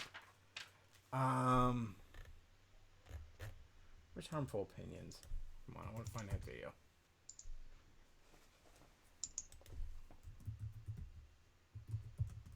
Did he get showed already? There we go. BetterHelp sucks. You have heard of a service called BetterHelp. It's been promoted by big YouTube names like Philly D and Boogie2988. BetterHelp's ads are all over Reddit. They're all over YouTube. There are tons of testimonials from people saying how much therapists have helped them, and I'm going to assume they're telling the truth. So how could BetterHelp be bad? Simple. The therapy itself has nothing to do with BetterHelp. And it is extremely important when assessing the quality of BetterHelp to understand that. From their terms and conditions, they say, the counselors are neither our employees, nor agents, nor representatives. Furthermore, we assume no responsibility for any act omission, or doing of any counselor. So, yeah, they've covered their ass. They've made it so that if anything bad happens somehow, they're not responsible. But on the flip side, they can't take credit for anything good happening through the therapy. Like they said, it doesn't represent them. They take no responsibility for any of it. And like I said, this needs to be crystal clear. People saying, BetterHelp's great, my therapist really helped me. Well, that doesn't mean BetterHelp's great. That means that's a good therapist. You don't have to go through BetterHelp to see them, unless they only work through BetterHelp, in which case I'd find it kinda suspicious that a qualified professional only works through a budget online service. So anyway, if BetterHelp isn't the therapy itself, what is BetterHelp and what should you judge it on? As per their terms and conditions, they are nothing more than a service that puts you in touch with a therapist. That is it. And as such, the only meaningful judgment of BetterHelp is assessment of the conditions under which this is done. And, ladies and gentlemen, these conditions suck. And I would say some of what they do at least borders on making them a scam. Let me explain. You see, you don't need a service like BetterHelp to match you with a counselor. You can, on your own, go and search for a therapist who offers phone or internet sessions. So why would you use BetterHelp? They actually offer a really good sounding service. Maybe you're not confident enough in knowing what you need to find a therapist yourself. That's no problem with BetterHelp. In their How Do I Get Started section on their website, they say you will fill out a questionnaire to help them assess your needs and get matched to a BetterHelp counselor. Okay, cool. So you can't credit them with the therapy itself because they take no responsibility, but here's something they actually do. They take information from you and use that to match you to an appropriate therapist. Genuinely sounds good. That's really useful. But let's just take another little look at their terms and conditions, just before we give them a round of applause. We make no representation or warranty whatsoever as to the willingness or ability of a counselor to give advice. We make no representation or warranty whatsoever as to whether you will find the counselor services relevant, useful, correct, relevant, again, satisfactory, or suitable to your needs. We do not control the quality of the counselor services, and we do not determine whether any counselor is qualified to provide any specific service, as well as whether a counselor is categorized correctly or matched correctly to you. You agree, confirm, and acknowledge that although the counselor may provide the counselor services through the platform, we cannot assess whether the use of the counselor services, or the platform is right and suitable for your needs. Sorry, excuse me. What? That's the point of you. That's what you said your service does. That's what you're offering. You say you're going to assess our needs and thereby match us to a counselor, but in order to get that service, we have to agree that you can't do that. You're going to make people give you personal information about themselves, telling them that you use that to match them to an appropriate counselor, but also say you take no responsibility for matching them to an appropriate counselor. What's that word? What do you call it when you offer someone something in return for money, but then in the small print it turns out you're not really offering that, and you don't actually take responsibility, and you can't actually promise that? Oh yeah! A scam. So, okay, do they at least do the grunt work and guarantee for you that these people are qualified? Do they take responsibility for that? Because if they don't, what's the point? Just look people up on your own. Well, while we may try to do so from time to time in our sole discretion, you acknowledge that we do not represent to verify and do not guarantee the verification of the skills, degrees, qualifications, licensure, certification, credentials, or background of any counselor. It is your responsibility to conduct independent verification regarding any counselor that provides you with counselor services, whether through the platform or not. And we strongly recommend that you will conduct this verification prior to communicating with any counselor through the platform and on a continuous basis as you use the platform. So, they're gonna assess me and match me with someone, but provide no guarantee or take any responsibility for it being a good match. But not only that, they're going to match me with someone with no guarantee that who they're matching me with is qualified and say it's up to me to figure that out. BetterHelp. Why do you exist? What do you do? What do you take responsibility for? All right, I don't want to play the whole thing, but Testimonials from people. Sorry. Because I always feel weird playing like a whole video on here, even if it's only like 9 minutes. And and I know Harmful Opinions doesn't actually mind that, but the thing about it is, as they were digging into this, it looks like this is another candidate, and that this is just another fucking way to just mine data off people, and very, very, very obviously sensitive data. If you're going to be filling out questionnaires on your inner demons and areas where you need psychological help, that's obviously very, very sensitive information. And Philip DeFranco was pimping it. Boogie was pimping it. A few other people were pimping it. Boogie, to his credit, when all these things were brought up, said, "Look, I'm going to stop promoting it until we get to the bottom of this stuff." Philip DeFranco, not so much. He's decided this is a bit of a hill he's going to die on, and that's shady. Well, I mean, is there any? I don't know. I haven't looked into this in a great deal, but I mean, is there anything on there about them being able to sell the information or anything like that? That's what I would be worried about. Is they're collecting all this information and then they're going to sell it? Yes, it says that they can use this information for marketing and training purposes. Yeah, that's not. That's where I would have a lot of issues. Which I don't know how legal that even is. I mean, counselors are under what is it? What do you call it? HIPAA or whatever? The confidentiality rules. Yeah. Yeah, I don't know, man. I mean, I suppose it could be legal in the one sense because they're not actually providing any care; they're just telling you where to get the care. That I guess it could be okay. But the fact that they're going to get sort of psychological information on you, and then they can use that to further market to you, very sketchy. Yeah, I agree. I see NC Clark in the chat. It's always good to see NC Clark. Turn that chat into less of a sausage fest there. And I think the biggest thing is the fact that they might have doctors that aren't even qualified to help. Like, I mean, I can understand kind of what they were saying in the small print with the one thing that he read where it's like, we're not going to, sometimes you can find a therapist and it's not the right therapist for you and it just doesn't work out. And so I can maybe understand them not wanting to guarantee that.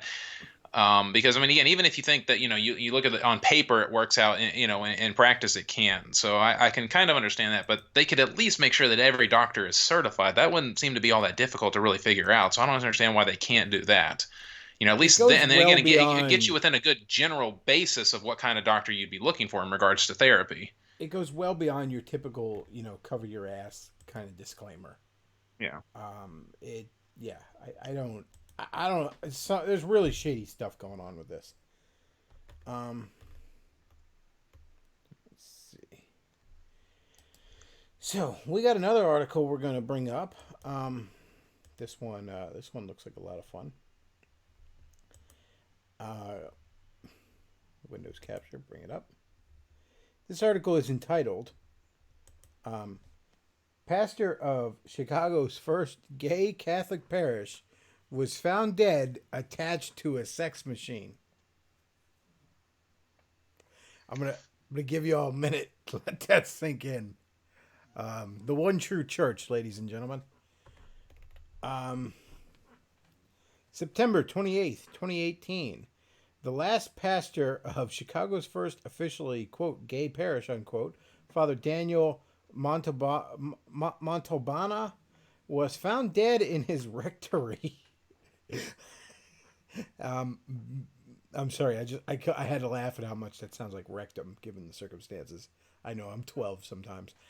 In his rectory bedroom, hooked up to a, quote, sex machine, unquote, in 1997, according to, he was found dead in 1997, according to the pastor, according to the pastor of Montalbana's second parish in recent video interview. Okay, so this happened a while back, but I thought this was all just kind of recent stuff.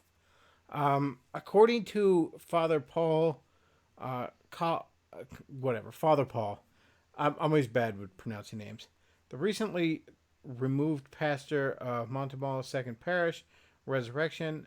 Montalbana's room in Resurrection's rectory had body-sized mirrors lining one of the walls and two closets full of homosexual porn materials, which had been carted out along with the sex machine and destroyed following the discovery of his body. Father Montalban had been the pastor of the gay-friendly St. Sebastian Parish until 1990, after a fire destroyed part of the interior the year before, leading to a permanent closing of the parish. The priest was then transferred to Resurrection Parish. Two different homosexual groups, Dignity Chicago and the Archdiocese Gay and Lesbian Outreach of Chicago, had used St. Sebastian Parish for their meetings and activities indeed, with the blessing of Cardinal Joseph Bernardin. Montalban was himself a practicing homosexual, according to Father Kalchik, and had hung a flag with the rainbow gay pride colors and a cross superimposed on it in the sanctuary during the Mass after he had first moved to Resurrection in 1991. The flag appears to have been taken from St. Sebastian Parish, where it had been used by LGBT LMNOP groups there. Father Kalchik made the remarks in an interview with Michael Voris of Church Militant, published on September 26, following the priest's expulsion from Resurrection Parish in apparent retaliation for burning the LGBT flag, an act which he was expelled from his Catholic Church for burning the LGBT flag. Really makes you think. Oh man, holy crap.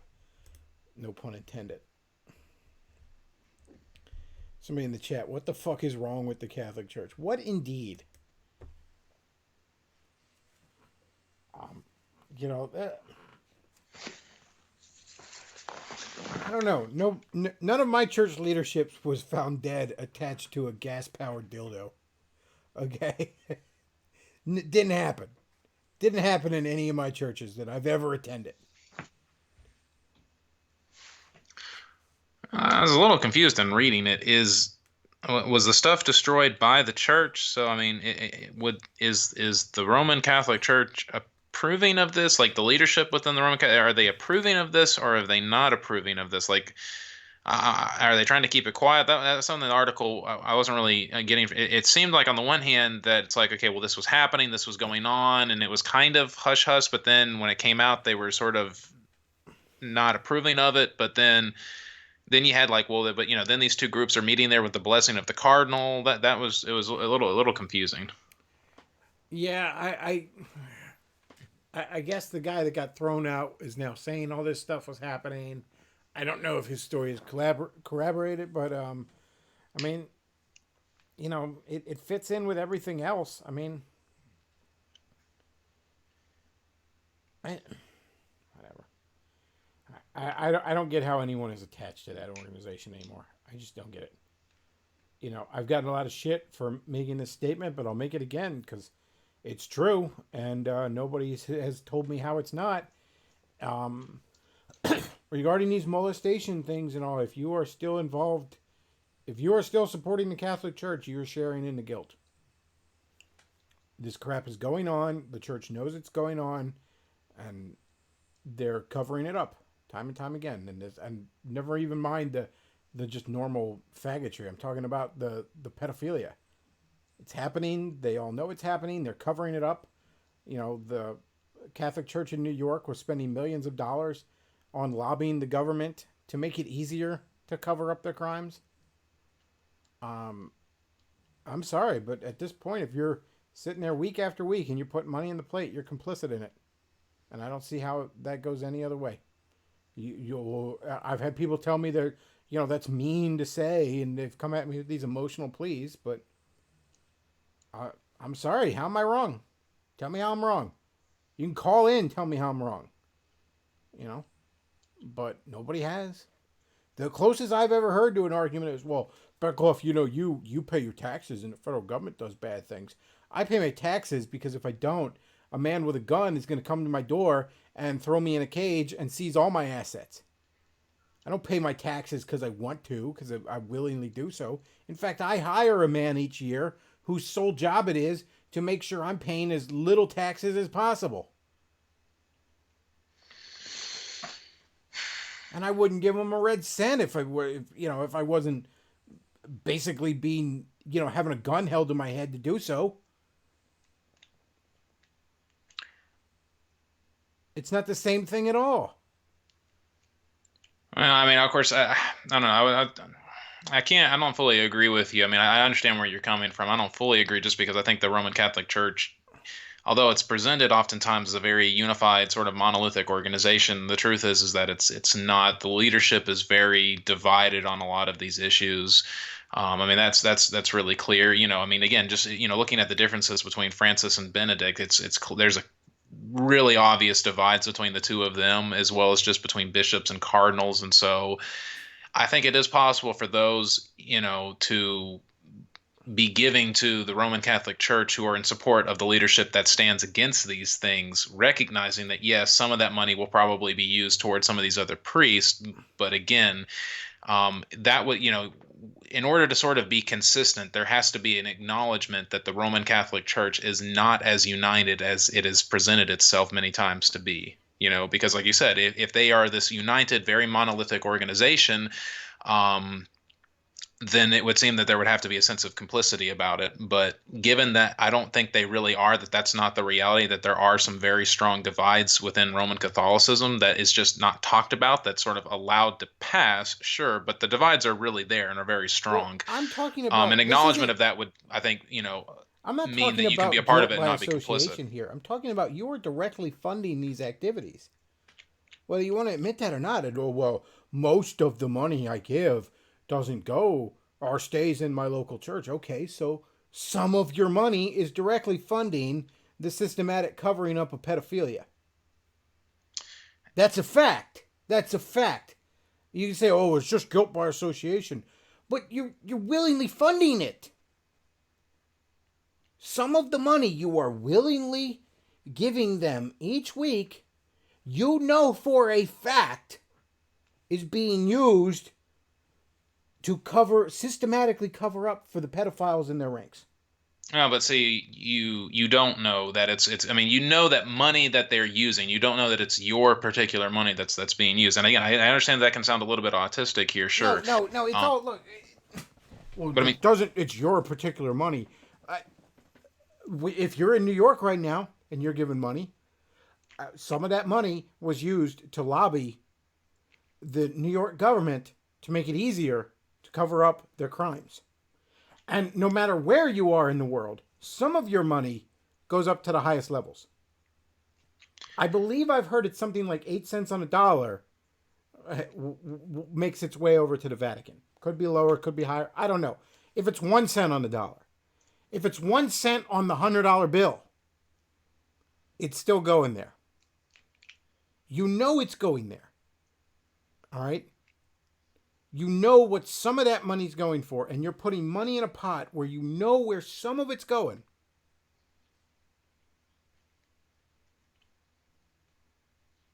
I mean, this is like the liberals who want to say, who want to act like giving money to Planned Parenthood isn't supporting abortion because they do breast exams and shit like that. Which actually a very small amount of the money goes to abortion, which I don't buy anyways. But even if it was a very small amount of the money, it's a section of the money that you're giving them.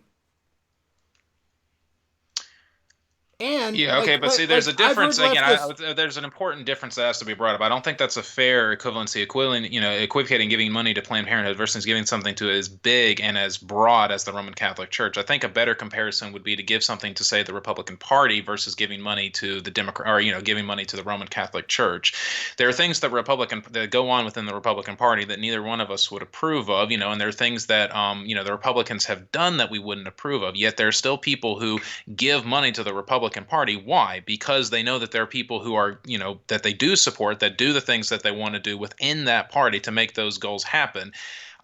So to try to say, well, but they're somehow guilty of the other things that these people were doing. They're not the ones doing that. Yes, in one sense, they're giving the money, so they do make it possible in a sense, but they're not giving the money with that intention for that to happen. They're not giving it with that desire to happen. They're giving it though for the people there that they are wanting to support. Because I understand that there are things within the organization. I'm talking about what the reality of it is.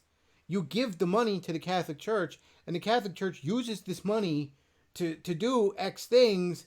and then, and you know that's what's going to happen with some of that money. Like, Yeah. like okay, if I cut the check to the Republican Party, and there's certain things I wish they wouldn't do with that money, but I know some of that money's going to get towards like I have to kind of take a bit of the responsibility for that. I have to say, okay, I'm valuing the good they do over this bad thing that they do, right?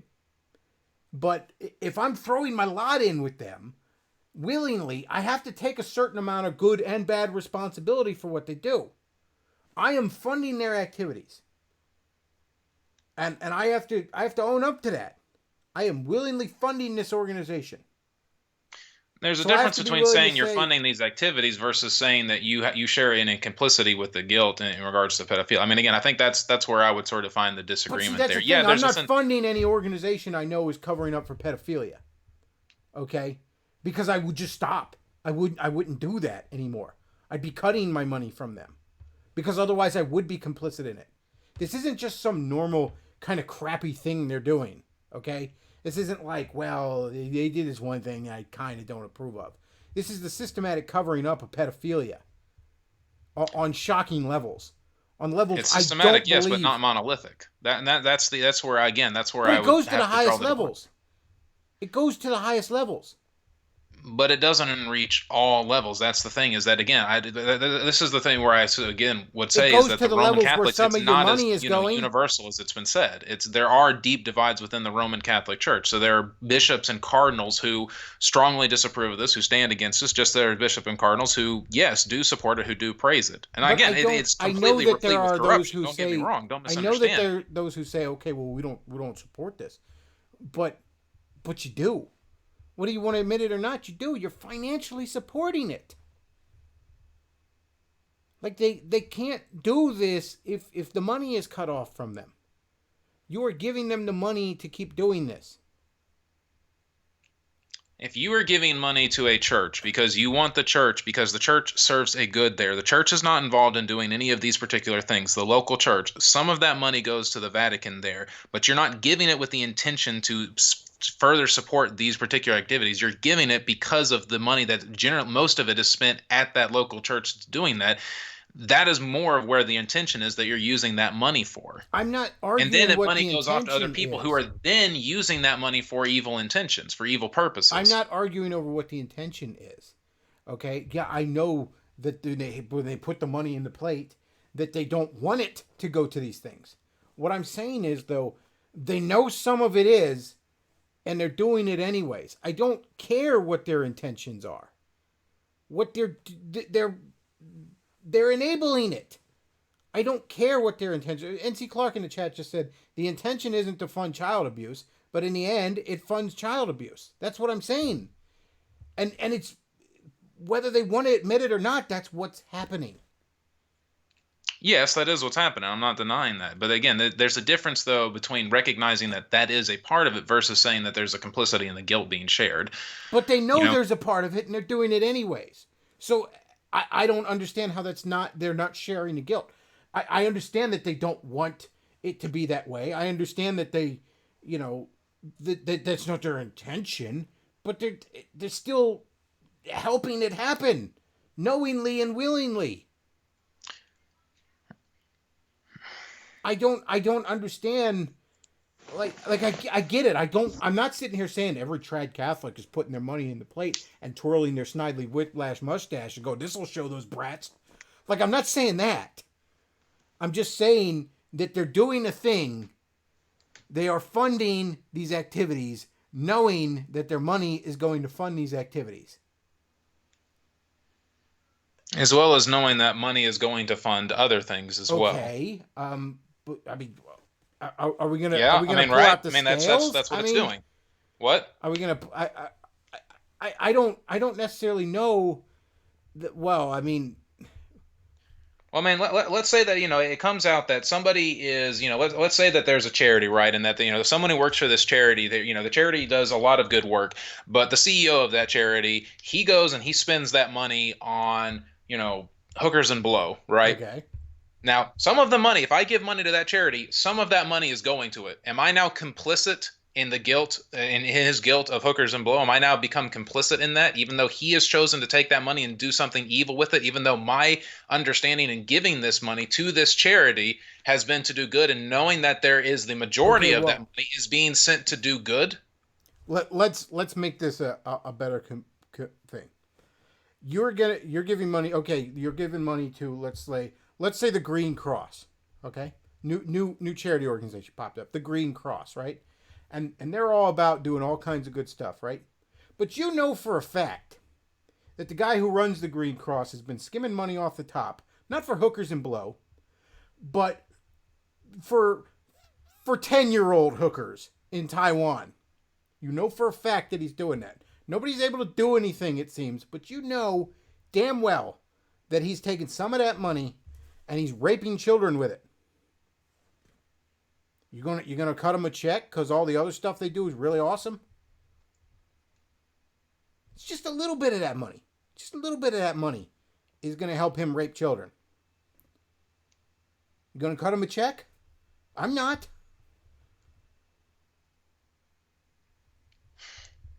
I mean, we're not talking about hookers and blow. Hookers and yeah, that's not a good thing, but that's not, you know, it's not comparable.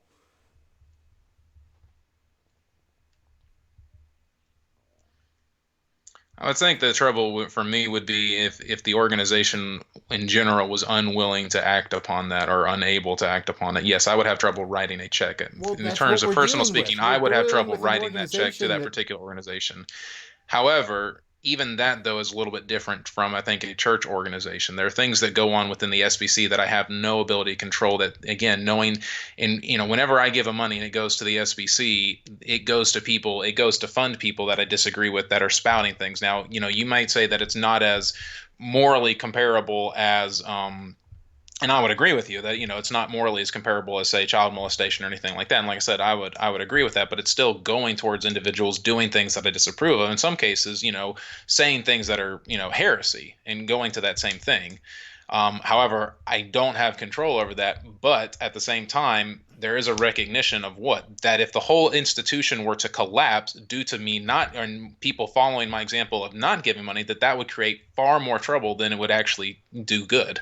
Well, within the SBC, though, I bet you have significantly more sway as a layperson than a Catholic layperson. Well, so yeah, and I mean, again, we've talked about this before. This is one of the issues with the Roman Catholic Church is that because of how it's set up, both from a theological standpoint as well as an organizational standpoint, they really don't have the capacity to address a lot of these issues.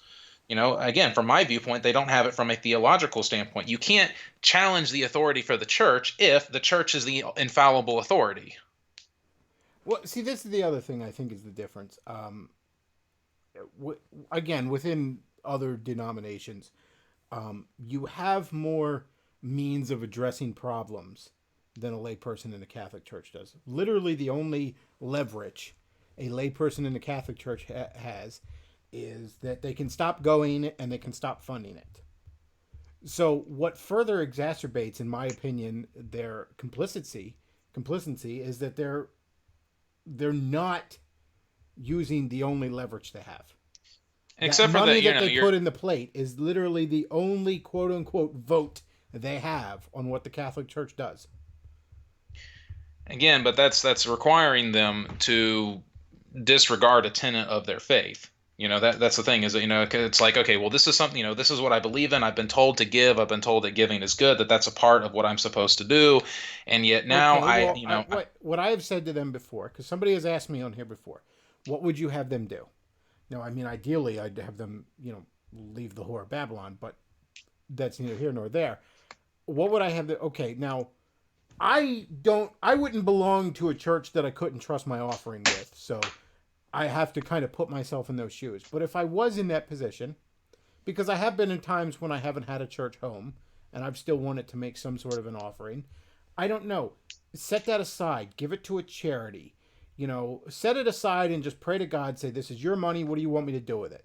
Maybe the Holy Spirit will lead you to give it to a homeless guy or something. I don't know. I'm not saying, refuse to tithe. But maybe you redirect that tithe in a different direction is what I would say. True, but that's you. I think you're operating from a different theological framework than the Roman Catholics. They're not operating off of that. Which again, I agree with you in terms of the theology. The, that framework which you work on. However, I think there is a certain need that needs to be taken into consideration when you have Roman Catholics who don't have that. Like I said, that's for me. I think that's why you have to address the larger issue, which is the theology that they're working off of. Well, like I said, I mean, in one instance, it would sort of be like, are do the Jews in the Old Testament who still gave to the sacrifices, even though the priests were doing all of these wicked things with them, but they're doing what they're supposed to do according to the covenant? Do they somehow share in the guilt? And I don't think Scripture holds that to be true. Even though the nation as a whole was guilty, there were Jews who were not guilty. Even though if they go and they give a sacrifice, what are they doing? They're providing for the means of sometimes evil priest. Or if they go and they, buy something, that they've now provided for the means of somebody else evil doing something here.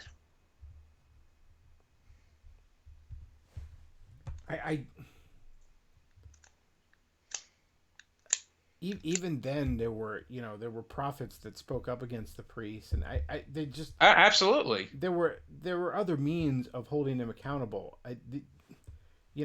Unless you're going to go Deus Vult and storm the Vatican, you don't have any other say in it other than that money you're putting in the plate. And again, that's yes, what I agree with. And of course, what the prophets would also stand on would be the word of God. And that's the issue that I see is, again, you can't hold the church up as the infallible authority, and then have issues with the church's authority. I mean, I agree with that. I don't, as I said before, I think that not only do lay Catholics not have the pragmatic means to reform their church, I don't believe they have the philosophical means within their framework to do so. But I mean, this is just, to borrow a phrase, natural law, just obvious, moral math to me, that, you're willingly supporting an organization, and when you do that, you kind of throw your lot in with them, for good and ill. You can't be proud of the fact that I'm supporting this organization and look at all the good they do, but I'm not responsible for the bad they do.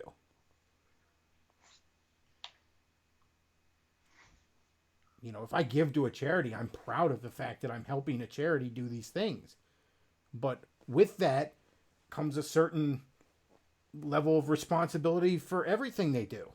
And if I come to find out they're doing a lot of bad stuff, well, I have to reevaluate whether I can continue to support them.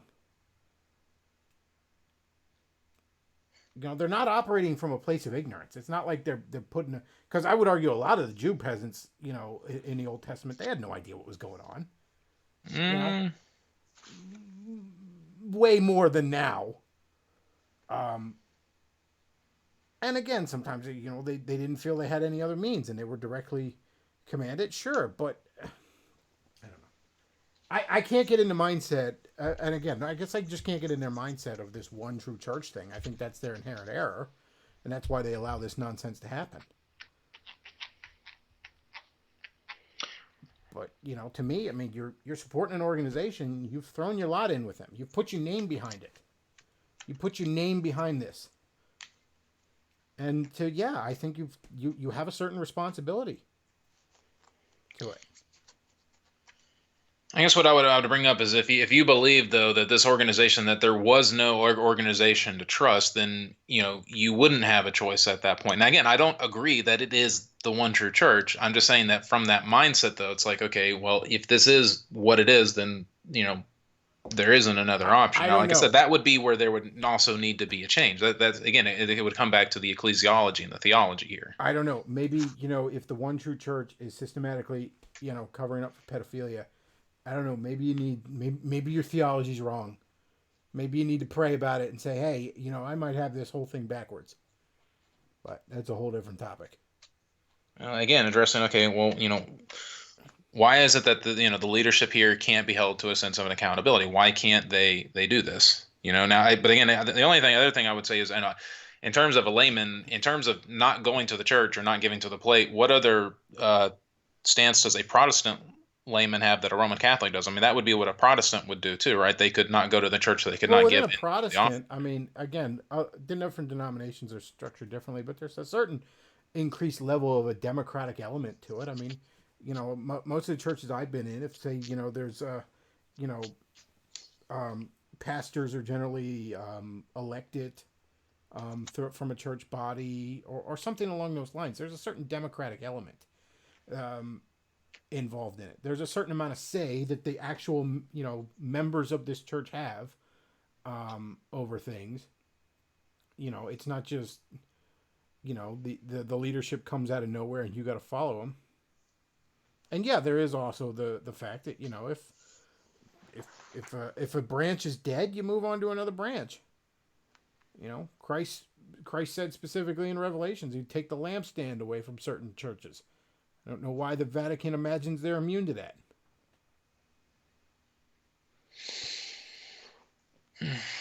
Well, now that I agree with absolutely.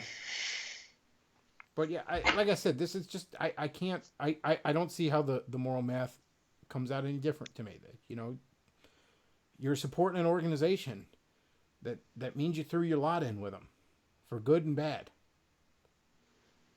No, like I said, I'm not a Roman Catholic, so I don't know. I would say, from my understanding and just in terms of speaking, they would say it's more than an organization. That's the thing is their view of Roman Catholicism, the Roman Catholic Church, is more than just an organization. And also, I should clarify when I say you share a bit of the guilt. I'm not saying they share a tremendous amount of it. I'm saying that you share a certain amount of it. I'm just sort of the mindset that, I mean, a lot of times, I don't know. There's an argument to be made that, when a government is acting unjustly, even everyone in that government shares some amount of guilt for that, because, ultimately it doesn't happen if everyone just says no, or if enough people say no,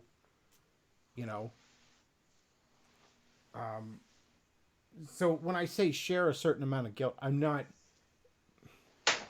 heaping this tremendous amount of it onto them. But some of it, not nothing, not spotless.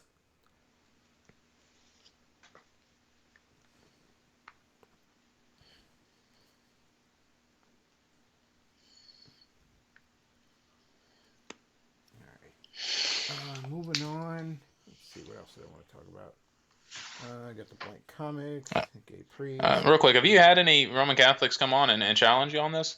I'm just curious. Have you had anyone call? And I've asked them to. I've said, hey, anybody want to come on? Tell me how I'm wrong here.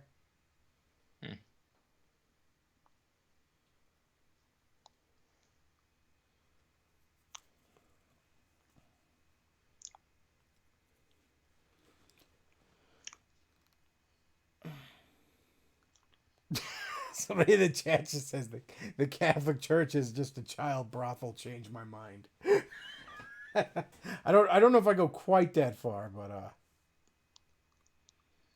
NC Clark says I can contact some Catholics for you, but whatever. Certainly, I'm always welcome to that. I don't mind people coming on here and telling me I'm wrong. I like that. That makes for good, entertaining radio.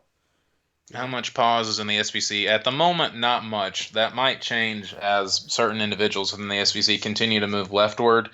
The SBC has been really good in resisting that, but I would be really surprised given the leftward shift from some very influential members of the SBC. You will see more pause enter into it as time goes on. It's more a lot of cucking. It's a lot of anti-white stuff. Yeah, like I said, usually that'll be followed by. I mean, there was stuff at the Revoice conference, which I don't know if that was specifically an SBC conference, but I do think there were some SBC people there. But yeah, and you're starting to you're kind of hearing some of these, sympathetic phrases where it's like, I don't want to come out in full support, but I'm kind of testing the waters kind of phrases. I've noticed. So at the moment, again, not a lot at the moment, but stay tuned. It'll probably be more so about 2-3 years. NC Clark asks, have you all heard about Jordan Peterson's take on the Kavanaugh, the Kavanaugh confirmation? Kavanaugh. Kavanaugh, thank you. Yes, I did. He had a tweet, was it yesterday or maybe it was earlier today, where Jordan Peterson's hot take on this was if he gets confirmed, Kavanaugh should step down. Huh? That was Jordan Peterson's hot take on things. Has he not? Did Kavanaugh not make his bed? Let's see if we can bring up the old twatter on Jordan Peterson, because this is I don't know what the hell this idiot is thinking. And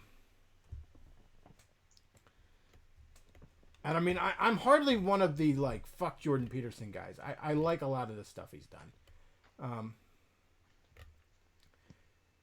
He's overrated. I agree.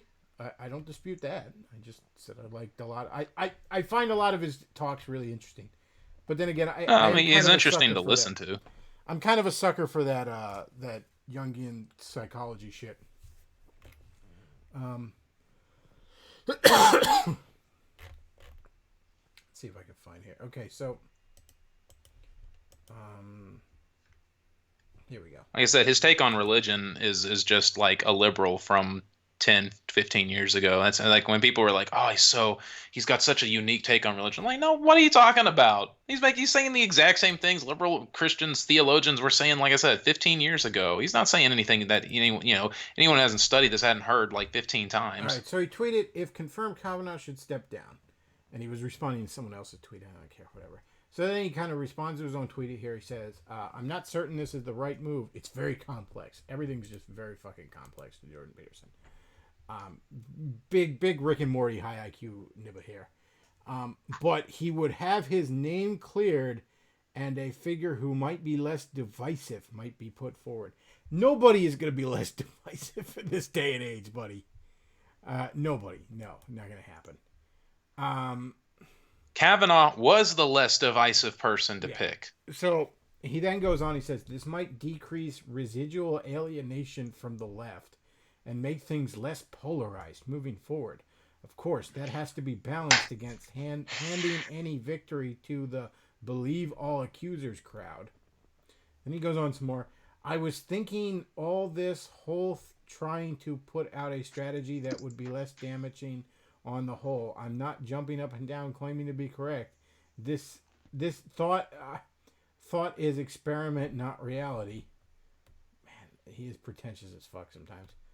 I believe if confirmed, Kavanaugh would be vindicated and could preserve his reputation. I understand the damage has been done to him, perhaps better than most, but by withdrawing, he could effectively deprive his more radical opponents of their self-righteous moralism. No, by withdrawing, they would affirm it. He would be admitting guilt. I could be wrong. So you get some deep Rick and Morty big brain nibba thoughts here. If you withdraw, you'd be admitting guilt. If he were to withdraw, they would say, see, he withdrew because he's admitting his guilt. And he would look guilty because he withdrew. NC Clark says, Peterson has Trudeau logic. If you kill your enemies, they win. So, if you step down right at the moment of victory, you win. I don't know. I don't know, Peterson. I think maybe you're on. I think at this point, Jordan Peterson isn't just watching Rick and Morty. He's eating the actual DVDs. You would think Peterson would know better because he's somebody who is not exactly all that right-wing, and yet how many people have tried to destroy him, both career-wise and socially, just because he wants to affirm that men are men and women are women. Well, he's already seen this experiment played out in his own life and knows how it ends. I tweeted, I said, you're pretty divisive, Peter. Oh, no, I didn't tweet. Luke did. But you're pretty divisive. Maybe you should step down from your teaching job.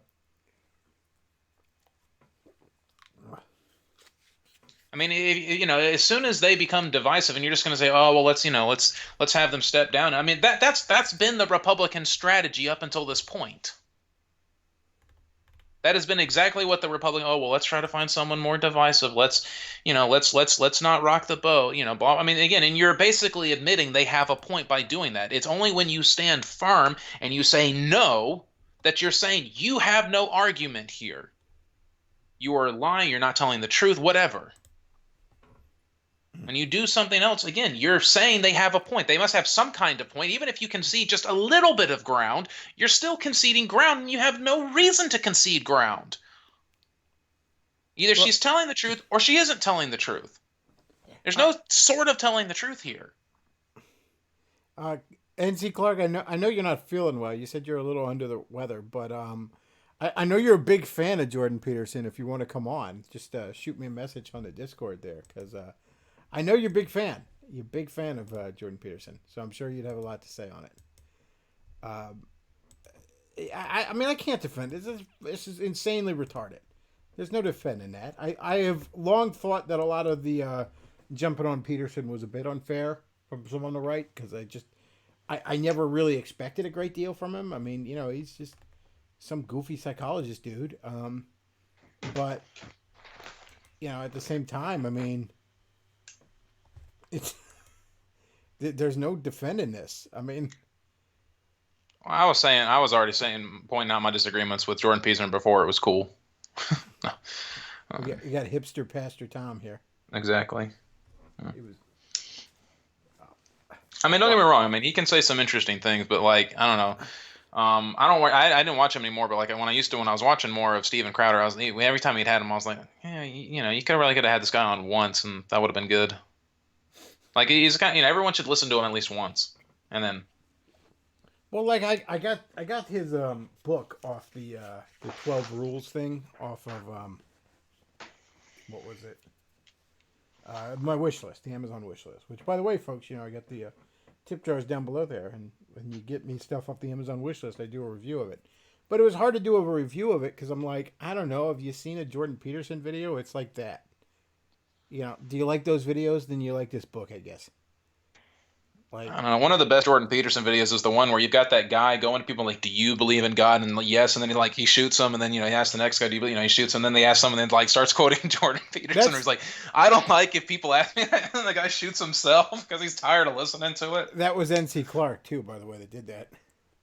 Oh, that's a great video. That's hilarious. Yeah, that was NC Clark. Slap that together. Well, good job, NC Clark. That was a hilarious video.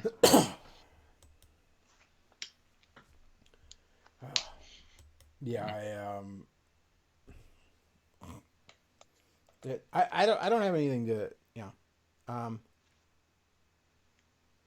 So somebody says, sorry, Bechtloff, I can't tip you. I won't accept culpability for your degeneracy. Well, I don't blame you. I'm a degenerate motherfucker. So, And Grayscale, you messaged me on Discord that you wanted on. Go ahead and send me a thing on Skype, and I'll put you into the call.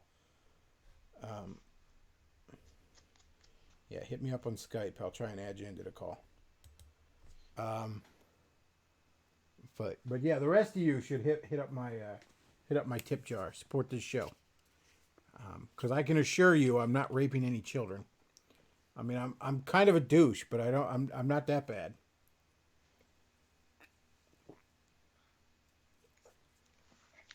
Let's see.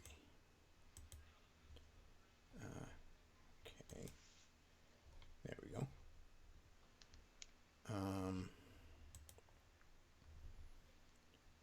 Let's see. What else? What the hell else did I want to mention this week? I guess the Venom movie came out. I didn't really see that, though. I didn't really have any interest in going to see that. It just, part of it looks really good, but at the same time, just making a Venom movie set in a universe where Spider-Man doesn't even exist seems like such a terrible idea. Like, you're just missing the point of the character. It'd be like if they did a Teen Titans cartoon set in a universe where the Justice League doesn't exist. Oh, wait, they already did that.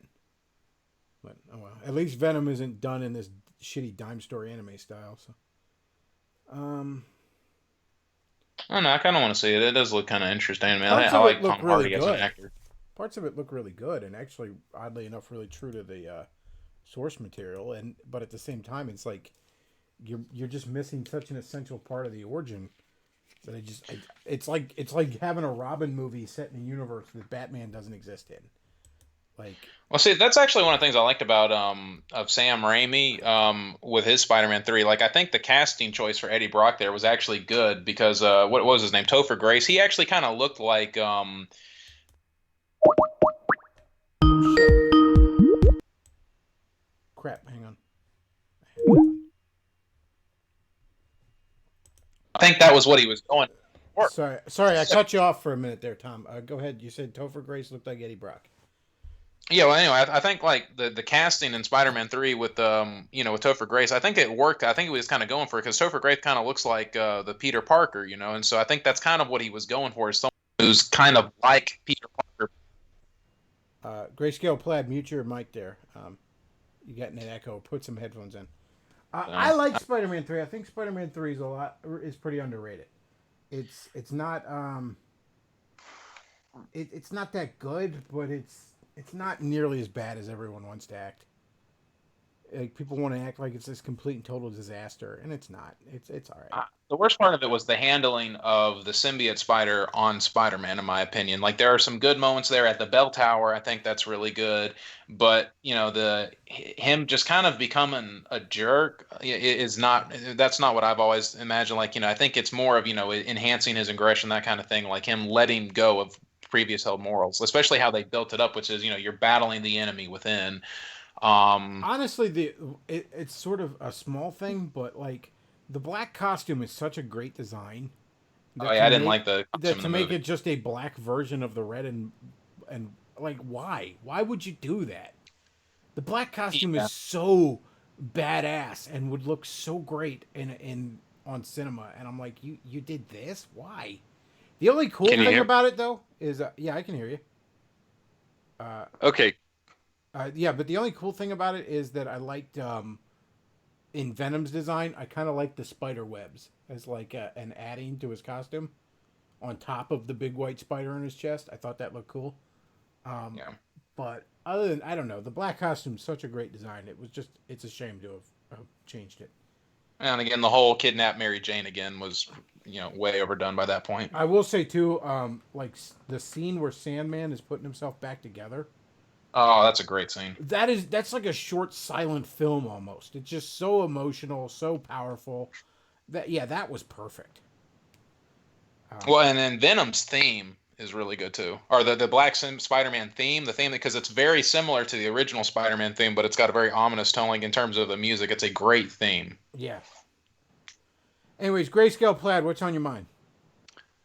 Well, first of all, there was one of the things I wanted to comment on was how they wait. One of the reasons that they wasted Venom in Spider-Man 3 was because they had it just they had the symbiote literally drop out of the sky. I mean, I realize you can't do the entire Secret Wars in a movie, but seriously, there's lazy storytelling, and then there's not even trying. Well, I thought the animated series handled it really well. With it was something that like NASA was exploring Mars or something, and they accidentally brought it back. It was out like it wasn't like it fell out of a meteor like 1950s Blob movie or something. Jameson's son brought it back with him on the space shuttle, and so his son ended up in a coma, which is why Jameson put out a bounty on Spider-Man, which is what upset Spider-Man when he got the black costume on, and ended up causing him to threaten Jameson. Yeah, I actually remember reading some fan on a site had this interesting idea as like we were leading up to Spider-Man 3. He said, "Here's how I would do it. You introduce Jameson's son actually was introduced in the second one if I remember correctly. But you have him come back from some space mission, and he has the symbiote inside him, and he doesn't know it. And you have like a scene where, like in a bar or something, he's like wants to fight Peter because he's the symbiote's making him more aggressive, and he hates the fact that MJ left him for Peter, right? And just as they're fighting, the symbiote senses that Peter is way stronger than his current host, so the symbiote just sort of leaves Jameson and goes to Peter, like unbeknownst to either one of them, kind of thing. And that would have been way better handling of it. Also, if it were up to me, I would have done a whole movie of Spider-Man in the black costume, and then at the end of the movie, he gets rid of it, and then you do Venom in like a fourth movie. But I also Yeah. understand that at the time, they didn't plan ahead nearly as much as they do these days. So, they wanted to bang out the big Spider-Man villains in order of importance. You got Green Goblin first, then you got Doc Ock, then you got Venom. Those are the big three in that order. So that was the order they were going to appear in movies. But then they did the Batman thing where they kept larding down the sequels with more and more villains, so each of them got less screen time, and that Well, led to a lot Well, of. Raimi really wanted to do a Sandman movie, though. I mean, you can tell he wanted to do Sandman because some of the best parts are with that character. plus with this nature of the Spider-Man symbiote story, you have to have another villain in there. You have to have something that he's going up against while he's just black suit Spider-Man. But it would have worked so much better with just Harry because you could have focused on that relationship and having that dynamic between the two of them where Peter's fighting his own demons, whereas Harry is fighting his own demons as well. You could have really played that off and it would have been a much more interesting story because you could have had two different people dealing with their own internal issues very differently. And we could have had two models and seeing how they can, not fight against each other, but also fight within them themselves could have been an incredibly interesting movie. Oh yeah, don't get me wrong. Spider-Man 3 is not what it should be. I merely contend that it's not nearly as bad as everyone makes it out to be. Oh no, it's just way too much into one movie. I mean, it's the same problem I have with Batman v Superman. There's way too much in one movie. Well, yeah, that was just a disaster. There's a good movie in there somewhere. It's just Oh yeah, don't get me wrong. There's flashes of a great movie in there. It's just, man. I mean, when like that scene that Flash shows up in the guy's dream or something from the future, I didn't even know what that was supposed to be. Like I didn't even realize that was supposed to be Flash.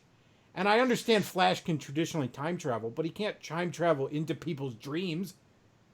Like I'm just looking at that. I'm like, what is that? Is that Orion from the New Gods? Who am I even looking at here? And then, my poor dad was with me, and he's like, what's going on? I'm like, I don't even know. I don't even know what's going on. Well, Can can you hear me? Yeah, what's on your mind? Oh, sorry, my audio is kind of getting flaky. In the Ultimate Universe, wasn't the black suit grown in a lab experimenting with cancerous cells or something? Yes, it was some sort of attempt at curing cancer or something.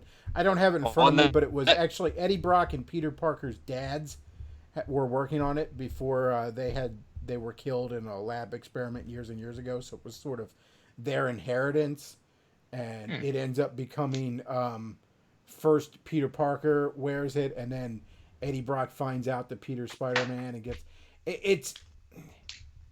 it's still somewhat true to the core of the story while being very, very different in how it's handled. Which was just how the Ultimate Universe was supposed to be. I mean, What I'm driving at is that the Raimi movies spent forever prick teasing us with Kurt Connors, whose whole motivation is getting his arm back. An easy way to work the origin of the black suit into the Raimi movies would have it be something that Connors created, experimenting with cancer and regenerating tissue and stuff like that. That way you can get the lizard in and you can get the black suit. Oh, that would have been good as well, because then you could have Connors acting evil when it's not necessarily his fault, and he could, and then you could have Spider-Man reacting with that a little bit. That would be a good movie as well, and we could actually see Connors be the lizard, which everyone was wanting, but he never happened. yeah, I actually remember explaining to a friend of mine that wasn't familiar with the comics at all, like what the origin story of the lizard was, and when Spider-Man 2 first came out, and he goes, that sounds actually really cool. Would have been a lot better than the Amazing Spider-Man. Yeah, that was rough. Low bar. I didn't even see the second one. I actually picked up the second one on DVD when it came out on DVD because I was like, well, I guess I should watch it. And then it's literally sat on my fucking DVD shelf for years, and I just never get around to watching it. Like I own a movie I haven't watched, and perhaps Yeah, I've will. never seen it. I haven't seen the second Amazing. I saw the first one. Like I remember renting it on Redbox for basically the same thing. Like I guess I should see it. Well, part of it I was disappointed from the get go. I'm like, why are you going to reboot it if you're not going to try and work it into the Avengers movie universe? Like, that would be the whole point of rebooting it. Otherwise, just keep doing the Raimi shit. Even if Raimi doesn't want to do it, just get the cast back together and have them do it. If Toby's whining about his back, just tell him he doesn't have to do stunts anymore. Spider-Man wears a full body fucking costume. Why was he doing his stunts in the first place?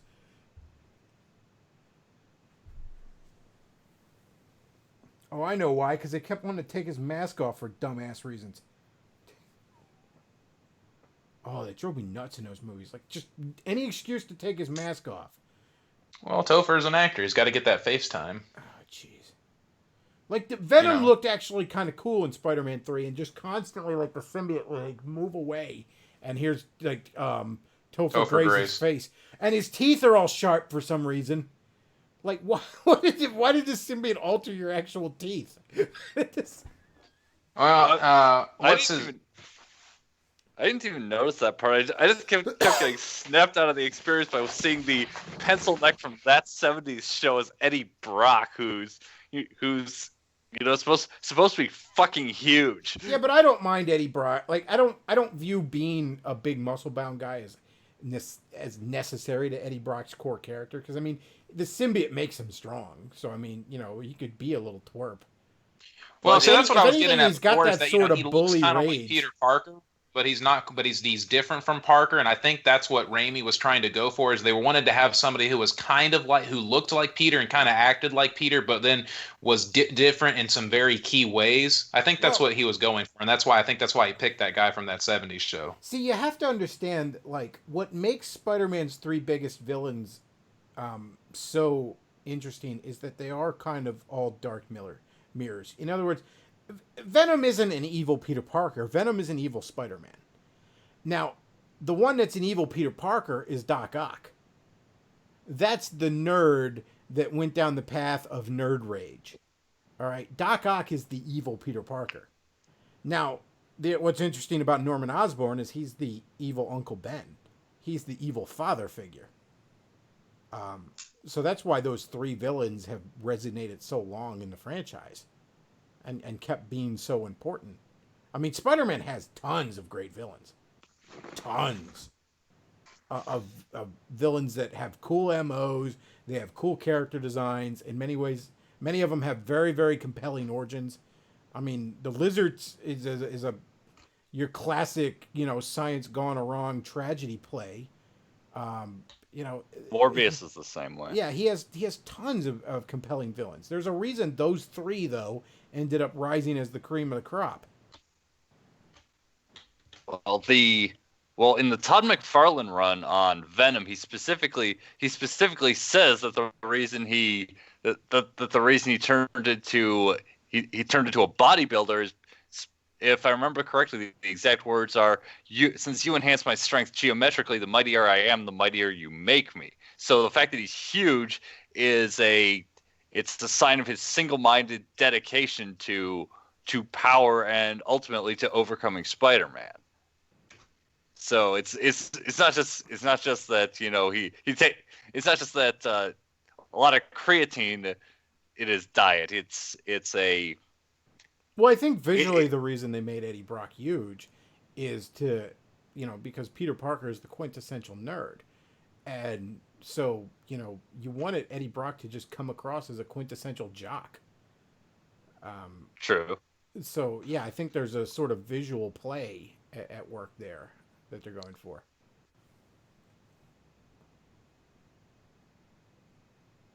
One of the actual original ideas for Venom as a character was it was actually going to be a chick. And the reason she was going to hate Spider-Man is it was going to be somebody who, like, got injured in, as, like, a collateral damage in some sort of superhero battle that Spider-Man was involved in. And being injured, she was pregnant at the time, and it caused her to lose the baby. So she's just been harboring this deep psychotic rage towards Spider-Man. And then, ends up with the symbiote, and that's why she goes after him. But I think that's a little dark for comics of the period. Well, yeah, they're called comic books, not drama books. Well, at the time, David Michelin said that the writer didn't like the idea of making such a key villain female for Spider-Man.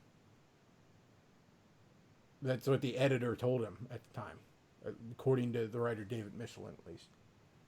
Which was kind of weird because he'd already had female villains, but for some reason the editor was just like, I don't like that.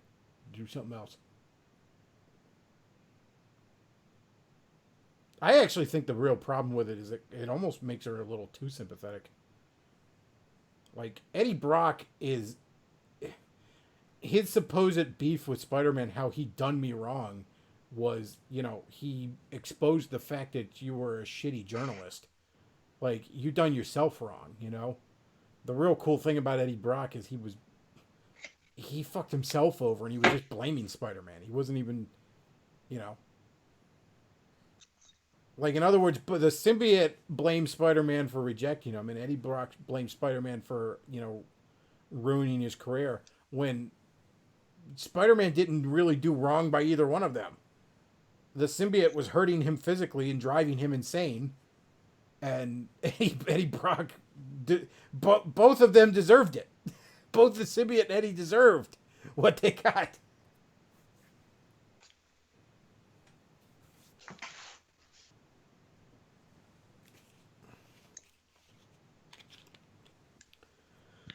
All right. Well, I'm probably gonna wrap this up. Are you got any closing thoughts? Jump in? What else? What's on your mind? Well, actually, the reason I called was to address the whole Catholic Church thing. Mm-hmm. I'm sorry to bring this up again, but you did ask if any Catholics wanted to call in, and I admit that I'm not very good at it. I think I agree with Pastor Tom here that you're coming at it from the wrong perspective, because Catholics don't have the option of church shopping. You can't. I mean, if you're a Presbyterian, you can go to Baptist or Episcopal, and as long as your particular parish or congregation, or whatever you call it, is about the right flavor, you can hop around from one to the other without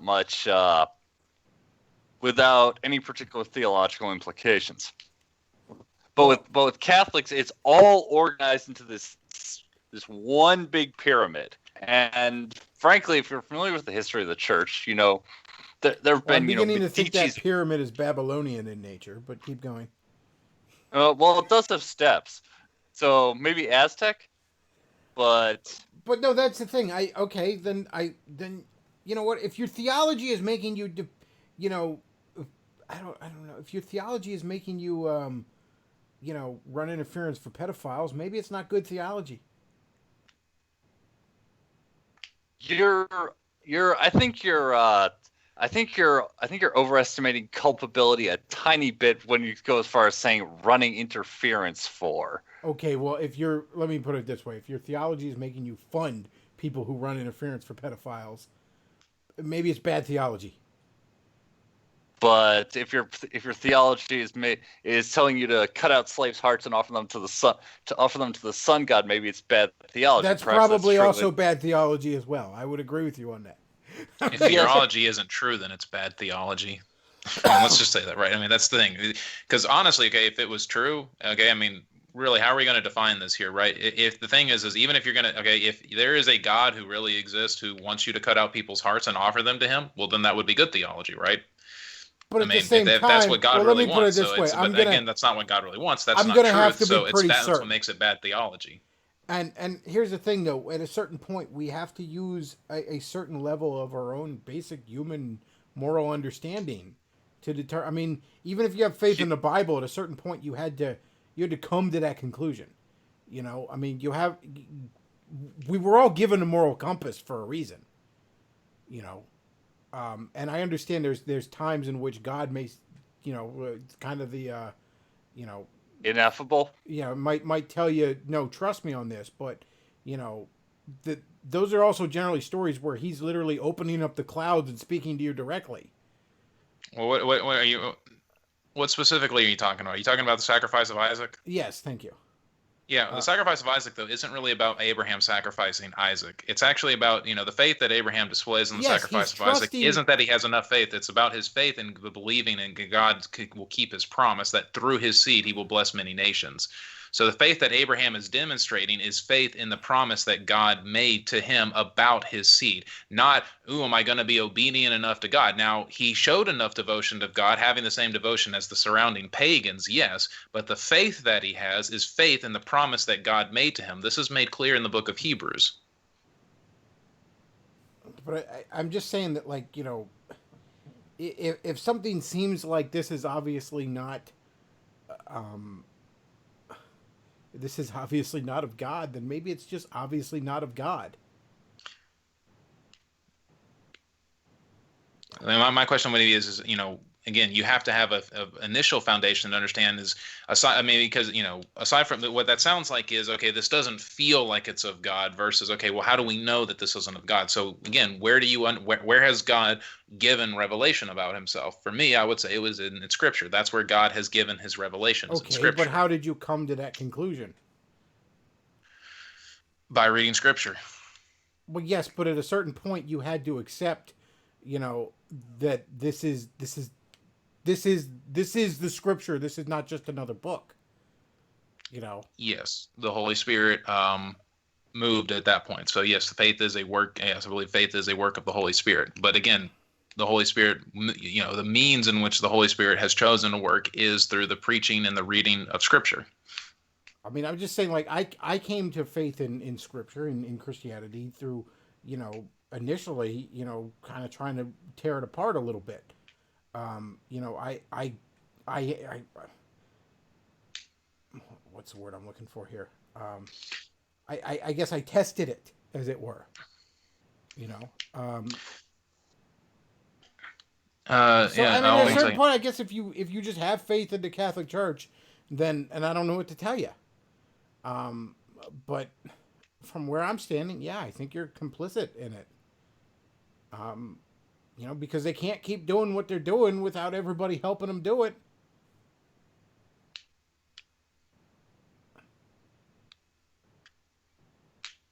I suppose that's technically true, but that also means that, your local parish can't keep doing what they're doing without everyone helping them doing it either. So are you willing to fuck over your own community in order to get one, in order to be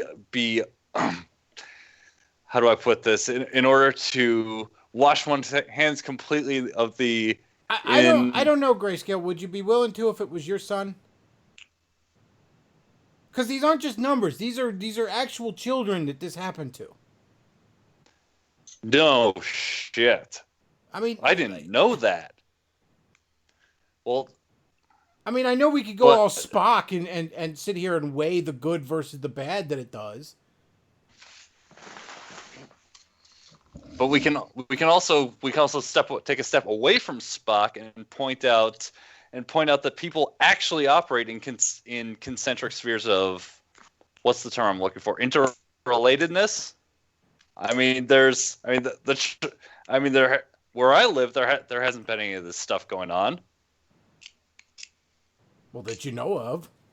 I mean, as far as I'm concerned, the entirety of the Catholic Church is suspect at this point. For, again, a simple amount of, just reason and logic here.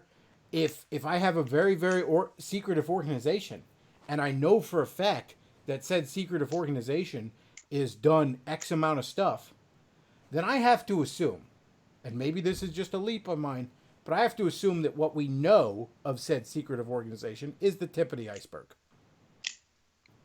I don't believe for a moment that we even know a tenth of the shenanigans that this organization is up to. So we're approaching believe women levels of presupposition. No, I'm approaching just basic. This is a secretive organization that desperately tries to keep its wrongdoings secret to the point where we know for a fact they will even engage in obstruction of justice to do so. So if we know for a fact that they love keeping their secrets, and that they've been pretty good at it for a very long time, then I have to assume that what we know they did wrong is probably only a fraction of it. How big is the Catholic Church? I don't know. What is it? A billion or two people? Yeah, that's. Is it? I think it's a hair north of $1 billion. Okay. Well, I was in the ballpark. Yeah. So. But we're not. No, we're not talking You're about. saying There's that a billion people billion and some. We're talking about systematic cover-ups. We're talking about the very way that they're structured. I know if there's a billion people, there's going to be pedophiles. I'm not upset that there are pedophiles in the Catholic Church. There are pedophiles all over the place. I'm upset that they systematically cover it up time and time again. And you're right to be upset, and that's a bad thing to do. But at the same time, declaring that everyone who continues to participate in the church is guilty as the people who are actually guilty. Is as guilty as them. I didn't say that. I said that they share some of the guilt. How much? I don't know. So, but I can't see how they share none of it. I mean, you can. How much? What does guilt weigh? I don't know exactly how to quantify guilt. Okay, that's how many angels can dance on the head of a pin. I can't precisely quantify guilt. I cannot do that. I don't know. I don't have the means to measure it. Okay, but it's just basic. Like, how can they not? They're continuing to fund an organization they know is doing these things. So can they say that the modicum of guilt that they assume, assuming they do assume one, which I don't necessarily agree with, that the modicum of guilt they assume is counterbalanced by by whatever proportion of virtue they assume by the positive actions of the church? Maybe. I don't know. I made the statement that they share part of the guilt. That's the statement I made. I'm not willing to definitively make any further statement than that. I mean, I could speculate, but I'm willing to say that and I haven't been talked out of this, and I don't know that I don't see how the math lines up any other way. They share part of the guilt. Well, this is. I mean, I agree with you on this, except for every part, because this is.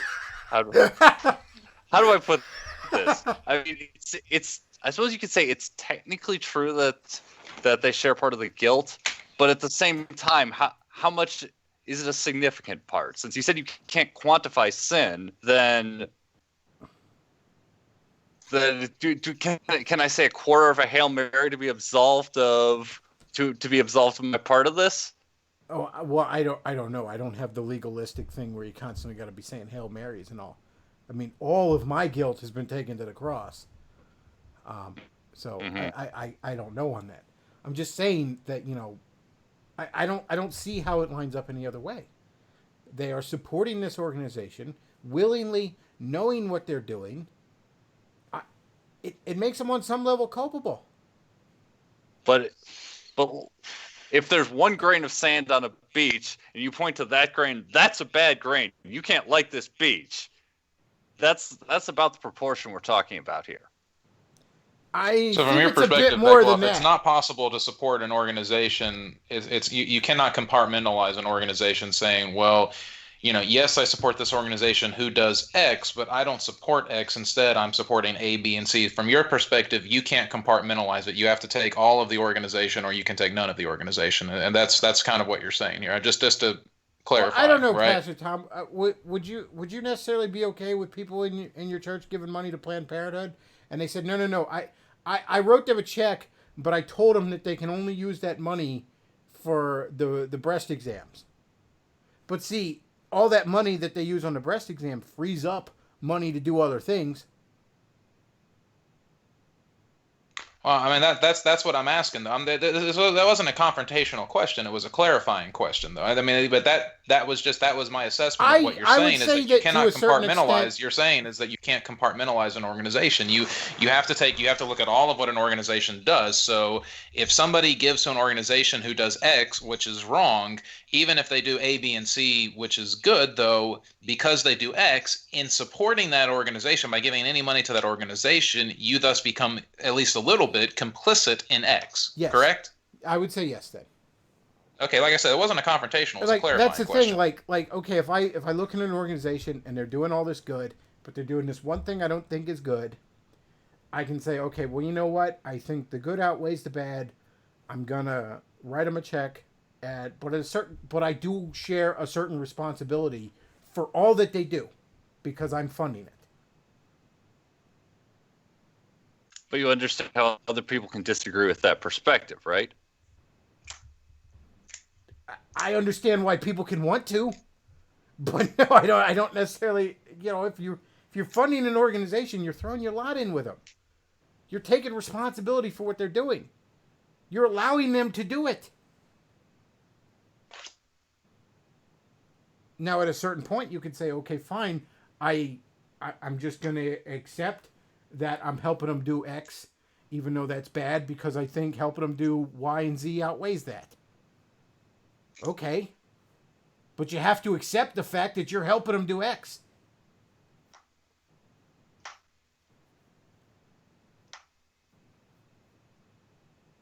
And I'm sorry, I'm trying to wrap my head around this. So if you're giving money to the Catholic Church, you have to accept the fact that you're helping them you're helping them systematically cover up for the pedophiles in their ranks.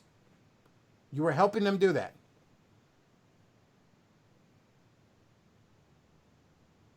Now, whether or not you think all the other stuff outweighs that, I guess is between you and the Lord. But you're helping them do it. That's a fact. You are helping them do it.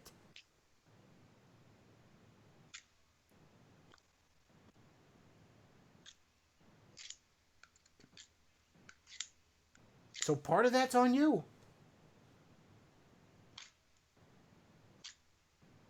I can live with that, I guess. Okay. If you can live with it, you can live with it. That's the thing. That's a whole different discussion. I'm having people tell me that no, it's not on me. No, it is. Okay? If you can live with it, you can live with it.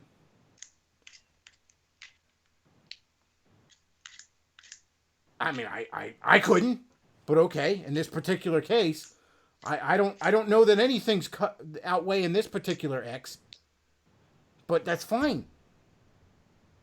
My point is, though, you're helping them do it.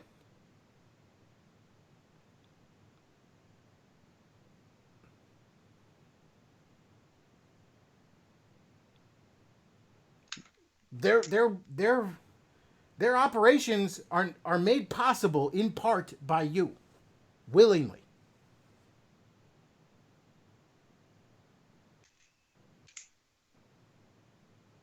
And again, the federal government tax thing is not comparable, because that's money taken from me at the point of a gun. I don't willingly give the money to the federal government. Believe me, if they were like, Bechtloff, how much money would you like to give the government? My answer would be, I'd like to give them the finger, and that would be it. But you do understand that from the Catholic perspective, the Catholic Church is the one true faith, right? So it's not really optional if you're a good Catholic. Okay. I mean, I think they're wrong, but all right. Okay, so then what's the actual argument here? That people should just throw away the faith that they've spent their entire lives in because of assholes at the top. My argument is, and again, I don't. You're kind of conceding it, so I don't even understand why people are mad at me for saying this. My argument is that when you are willingly supporting an organization, that you are helping them do everything they do. So you have to take a certain level of responsibility for that. So I guess my position here would be I'm not exactly sure how helpful that is, because you don't know how much responsibility that you should take. So even if you admit it, you don't exactly know what you're admitting. So I mean, again, aside from just the catharsis of hearing somebody say, okay, well, I admit that, I support an organization that covers up for pedophiles. What's the constructive nature of that, since this is, again, so much of this can't be quantified, so much of this can't really, it becomes sort of abstract. It's not really concrete at this point.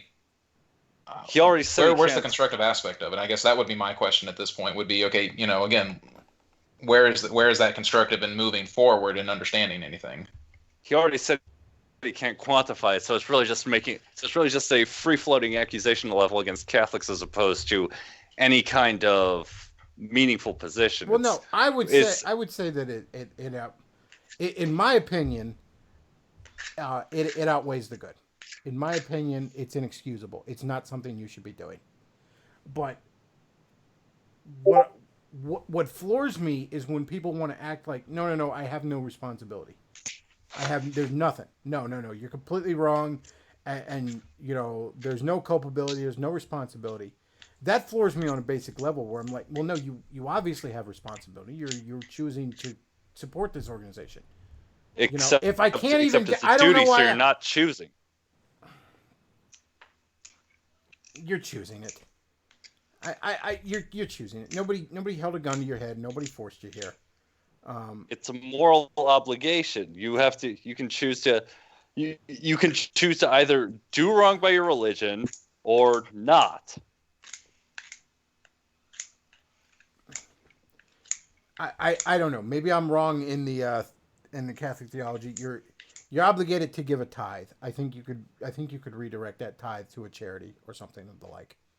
This isn't Islam. It's not a tithe to. It's not generally giving to the poor. It's to the church specifically as an organization. No, it's you're giving to God, is what I understood it as. The church is the intermediate. The church is the intermediary to God. Well, I always thought Christ was that, but okay. Well, he's God. Speaking from his perspective, not. Right. Again, yes, I would agree. Yes, Christ is the intermediary, but from his perspective, it would be the church, correct? Yes.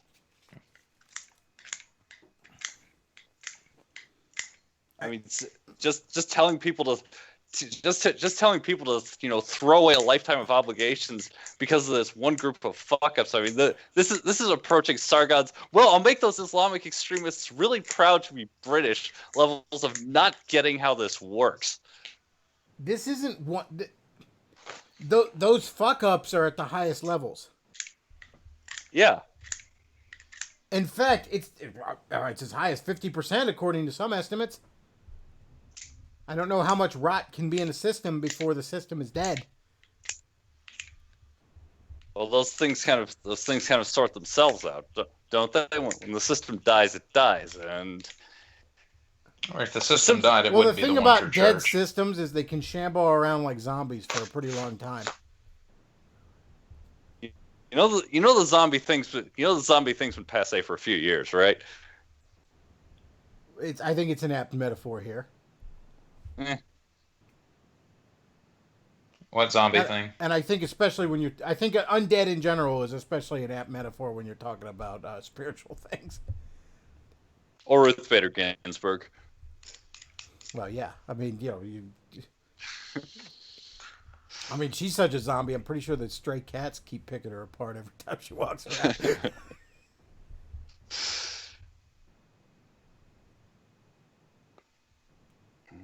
I do wish the Orthodox would be more active about recruiting in this country, but I suppose that's neither here nor there. Well, look, obviously we're going in circles here, so I do appreciate you calling. I like these kind of talks, believe it or not. I enjoy this shit. I hope the audience does too. From the chat, it does.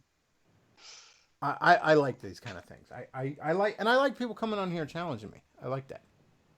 I'm not interested in having a fart huffing stream where everyone sits around and tells me how awesome I am. That's not what I, if I make a claim, I'm prepared to defend it. And if I'm wrong, I want people to tell me why they think I'm wrong. Well, I think you've come up short in understanding understanding the Catholic perspective on how the relationship with God works, what the role of and what the role of religion is, specifically the church in this case. And I also don't think you appreciate the fact that there's no alternatives when you're a Catholic. Well, again, when you're I guess I just I kind of understand that perspective. I don't think anything of value of it. I guess I just, as I've said on here numerous times, when Christ said it is finished, the veil in the temple was torn, and I don't understand why the Catholic Church has spent its entire history trying to sew that back up.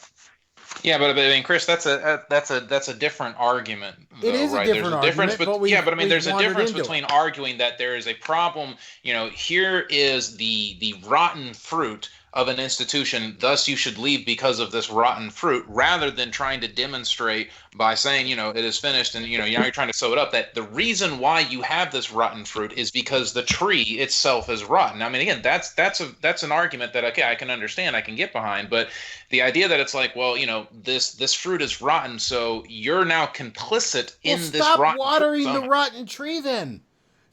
Yeah, I can agree with that, but again, just say, well, you're responsible for this rotten fruit, but you need to admit that. But to what degree you need to admit that, or what not degree, to a bunch of people who have made a sort of qualification, I don't know how constructive that is. That's the thing. I don't know, how far you're really going to get with any Roman Catholic with trying to do that. I mean, like I said, maybe you'll get really well with a Roman Catholic, but I mean, it's again, in one sense, it's sort of like trying to look at all of the bad stuff that Islam does and then trying to convince a Muslim from that. You're not necessarily going to get as far with that, because if they already believe that stuff isn't bad stuff, well then, okay. Well, you have to get at the core of it. That's my thing, is trying to get at the root of the issue here. I mean, so again, when we look at it, it's like, okay, what is it that Roman Catholics believe? What's producing this type of fruit? Why is it that this is systematic within Rome? And again, for me, it comes to the theology. It's because you can't have the church have the type of authority that it's acknowledged to have by Roman Catholics, and then criticize that same authority when it violates, itself, essentially. Because you have nothing left to stand on. When our leadership if a Baptist leadership screws up, we can point to Scripture and we can hold them accountable based off of what Scripture says, not based off of, just the authority of the particular church. Not to say that, again, church authority isn't important, but we have something completely separate to stand on in which to judge other people. Roman Catholics, from my perspective, do not have that. But that's approaching it from a different perspective than, well, you need to acknowledge that there's a certain amount of guilt. And like I said, I understand where you're coming from. Just from my point of view, I don't know how constructive it is. And again, I think from my point of view as well, I think it is possible in some instances to be able to compartmentalize certain things. Now, again, you have to be careful with that. I understand. And again, I certainly understand where you're coming. Your argument is very compelling.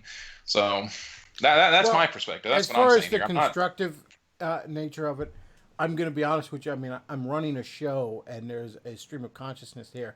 So I don't necessarily have an end game when I'm expressing ideas or observations.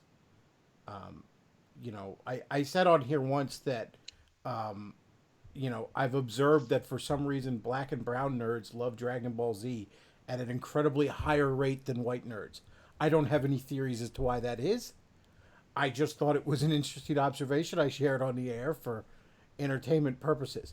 And on a similar level, that's an observation I had. I looked at what I would argue is kind of a moral math there, and said, to me, it seemed like if you're supporting an organization that's doing things, you're then taking some responsibility for what that organization is doing. I didn't necessarily have much further to go than that. And when people are like, no, you're not, I'm like, well, yeah, you are. From where I'm sitting, like I said, I'm Catholic, albeit not a very good one. This is just the latest in 500 years of Protestant reading about popery. Because I mean, you can say that's like, say you invest in the Coca-Cola Corporation. Does that make you culpable? Does that make you culpable for the Cola Wars? Let's say you did it back in, 1950. Well, I don't think the Cola Wars resulted in raped children. Unless But no, if Wars you in invested South if America, you invested yeah, a they company probably- and you know that the company is up to some bad stuff, then yes, I think you have some level of responsibility for that. But at the same time, your responsibility is so diffused, both by being part of this massive group. So, I mean, let's say you mathematically you take the amount of guilt within an organization and you spread it out equally among all the members. Everyone is at basically infinitesimal level, which is one of the reasons that diffusion of guilt as opposed to actually focusing on the Yes, but we all recognize that money talks. Okay, that's why we organize boycotts. That's why we try to take our money elsewhere. That's why we just always want to say we want to vote with our wallet on things. We all always say that stuff. Okay, but there is and no I'm else saying but the that you're Catholic voting Church. for something with your wallet here. Voting implies choice, unless you're in the DPRK. I don't know. Even in dictatorships, they usually get to vote for blank. And then they get the ration cards torn up if blank is wrong. Okay. But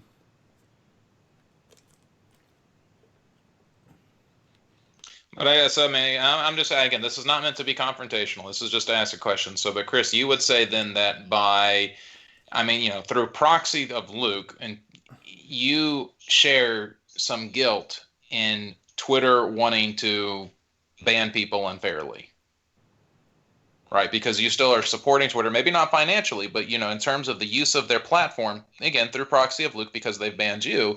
But, presumably if they wouldn't ban you, you would still be on Twitter, you would still be using Twitter, that kind of thing. Same thing for Facebook, same thing for YouTube. All of these organizations that have been banning people unfairly and that, without any kind of, reasonability, by your support of them through your use of them as well, then you would acknowledge that you are complicit in the guilt of that to some degree, correct? I'd say that's fair. Okay. And I'd say, yeah, you should try and minimize. A lot of people the last few years have decided to minimize their intake of entertainment from coming from a lot of these corporations. Myself included, I've tried to minimize it. I don't go to the movies as much as I used to. I don't buy as many comics as I used to.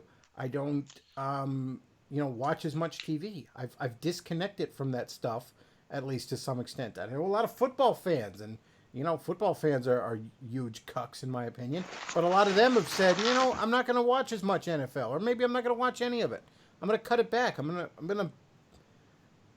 True, but I mean, I mentioned some way. these specific things because there is a certain sense of utilitarian. There also is a sense of a certain monopoly view of them, right? I mean, yeah, there are other platforms out there besides Twitter and Facebook, but none of them have the same, pull or the same, network effects. Yeah, network effect. Thank you. As YouTube and Twitter and Facebook. So I mean, again, you've made the same point, right? And this is why the free market solution doesn't work. So there is certain a sense to where there's not as much choice in terms without having to abandon the entire system. You can't still be a part of the system and yet not support it in some way, shape, or form. What about the so Catholics when it comes to Roman Catholics, it's either abandon the faith or I don't think it is. Because what about the Christian who regularly used to call in here a lot is what is it SPX or something, is Sedi Vacanist or something, where they don't actually they've cut all financial ties to the Vatican. Yeah, the Sedi Vacanists are their own thing now. But they're basically, they call themselves Catholic. They're Catholic in every single meaningful way. I don't know, why don't you go that way? Well, they're Catholics that are cut off from the church hierarchy. So saying Catholic in every meaningful way is like saying you can go riding. All you need is 3 horseshoes and a horse. Without the hierarchy. What? Well, not according to them. Let me put it that way. Not according to them. Greek Orthodox as well, essentially. I mean, it's not like according to them. All right, I'll say that. Not according to them. As far as they're concerned, they're the real Catholics, and the Catholic Church is split off from them. Now, I wonder, how does Christian then say that, okay, how does that make him any different from a Protestant at that point? I would kind of agree with you. Aside from just the basic theology. I would kind of trying to help agree with get you. Divorced. I'd kind of agree with you on that, but the point is, I mean, he's apparently found a way that he could still be apparently a good Catholic and not support this stuff. Nah, I don't know. It's a monopoly because they say there was a monopoly, but there's I don't know. I'll mean, again, if freely we want to say admit that it's a theological mindset fine, I can't get into. Roman Catholic, either A, Rome should change its theology, or people should stop being Roman Catholic. I would agree with that. you. There's a certain level where I can't get into this theology. And I guess maybe if I had an end game, it would be, maybe take a look at your theology if your theology is forcing you to help fund pedophilia.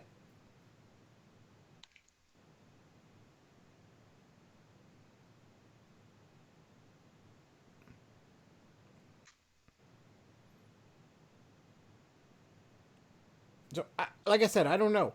It's... Okay, everyone in the chat, yeah, what's going in circles, but come on, if you were here, you'd be arguing this too. Come on. Yeah, don't act like this isn't fun. I'm having fun, all right? Y'all are acting like, this conversation's going nowhere. Of course it's going nowhere. Well, that's part of what makes it fun, is because it's not going anywhere. Look, if you want a big brain nibba who's going to save the West or something, there's plenty of other guys for that. Jordan Peterson has his own channel. Yeah, Jordan, you could go check out Jordan Peterson. Go check out Sargon. They're the ones. They're going to take you somewhere. They're going to take you places with their. I'm just out here, having a conversation. That's all I'm ever trying to be doing. But yeah, Sam in the chat is all with my big brains present. So Yeah, but Sam in the chat is right. Most people who split off from the Catholic Church do become Orthodox, and the Orthodox. I'll be honest with you. I really do want to get Christian in here to ask him these things because, like, as far as I'm concerned, I kind of want to look at him and say, "Welcome to Protestantism, buddy." Well, no, I wouldn't say that because you can be Catholic and not be Protestant. In all fairness, even though some Roman Catholics don't agree with that, In all fairness, I'd tell them that because Catholic, I know it would get under his skin. Either. Even a lot of churches who claim to be Protestant, they function like Catholicism. They just are disconnected. They have the same methodology as Roman Catholicism. They're just disconnected from the authority. Well, the Orthodox are basically the ultimate Catholic, not Protestant, are they? Hell, they even split off before it was cool. Well, mainline Protestant churches who have basically abandoned the Bible as any type of infallible authority essentially function like a Roman Catholic church, because when you deny the Bible being the sole infallible authority, at that point, what becomes the infallible authority? The church, which is what they say. They function so methodologically, whatever. Methodologically, they're the same as the Roman Catholic Church. They're not acknowledging papal authority, but they're operating off of the same thinking as the Roman Catholic Church at that point. That's what distinguishes, Protestants from Roman Catholics. There's two main issues. What is the sole infallible authority of the church? And then finally, how are we justified, by faith alone or by faith and works? And I'm not going to get into that for anyone who's concerned. I'm just saying those are the two main issues. Oh, no, come on. Get into that. It's only 11 o'clock at night. Yeah. Well, I'd argue that there's significant, even if there's no difference in kind, there's a significant difference in degree, simply because the Catholic Church, as we know it, has been around for 1,500 years. It's built up a certain, how do I put it, institutional inertia that random preachers in Eastern Tennessee don't have. Yeah, I don't know if that institutional inertia is necessarily a good thing, though.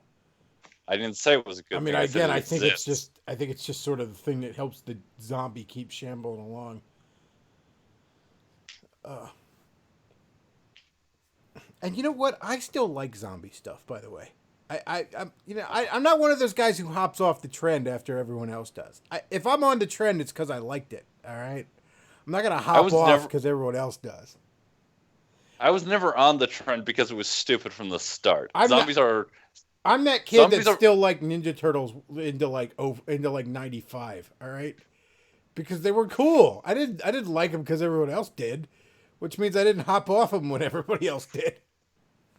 I'm with Grayscale Plaid here. I'm not a big zombie fan. I think they're just sort of like discount like they're not as good vampires. A zombie is essentially a vampire. They're just not as good.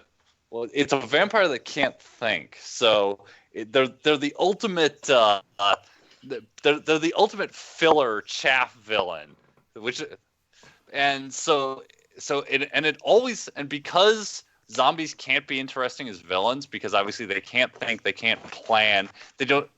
Usually they don't even have Return animal. of the Living Dead zombies. Okay, but the zombies aren't what's interesting in that film. It's the human interaction based off of it. So, I mean, again, the zombies could be replaced with any force of nature. Yes, it's sort of interesting that they picked that particular form of nature, that it's people coming back from the dead. But aside from that, the zombies could be anything else, and you could have the exact same movie with Return of the Dead. It could be just some disease that kills people or turns them rabid. No, in Return of the Living Dead, Living it's not the zombies Dead that makes Return of the Dead interesting. No, Return of the Living Dead is the one where the zombies retain their intelligence. Oh, you're right. I'm sorry. I was thinking about Dawn of the Dead. They're basically smellier vampires. They're themselves but corrupted by the hunger. They're basically Black Lanterns or. Oh yeah, that's right. That's where we get the term brains from. It's from Return of the Living Dead. Yeah.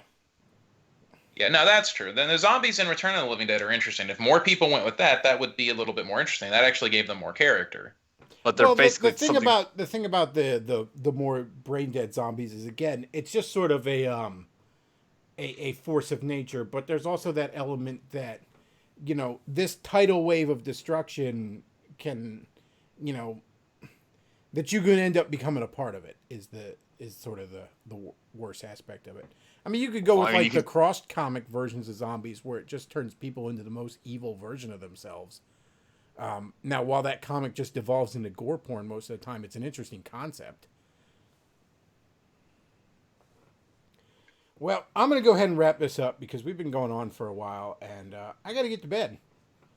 So, either one of you guys got some closing thoughts? It's not a good plot if it requires all the characters to be assholes. Well, I mean, that's more a problem with how the particular movie's written. That's a problem with a lot of horror movies these days, too. Is people don't understand that if I don't care if they live or die, nothing is scary here. It's just torture porn. Well, I was thinking along the lines of well, like you were saying about or Pastor Tom was saying about how the humans react.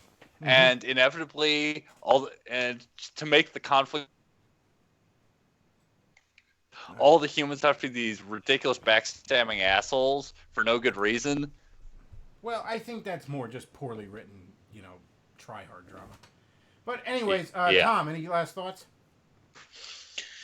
I'm sorry I haven't posted anything on my channel. I've just been incredibly busy, and but yeah, aside from that, I think it's a good thing that Kavanaugh got confirmed. Hopefully that'll,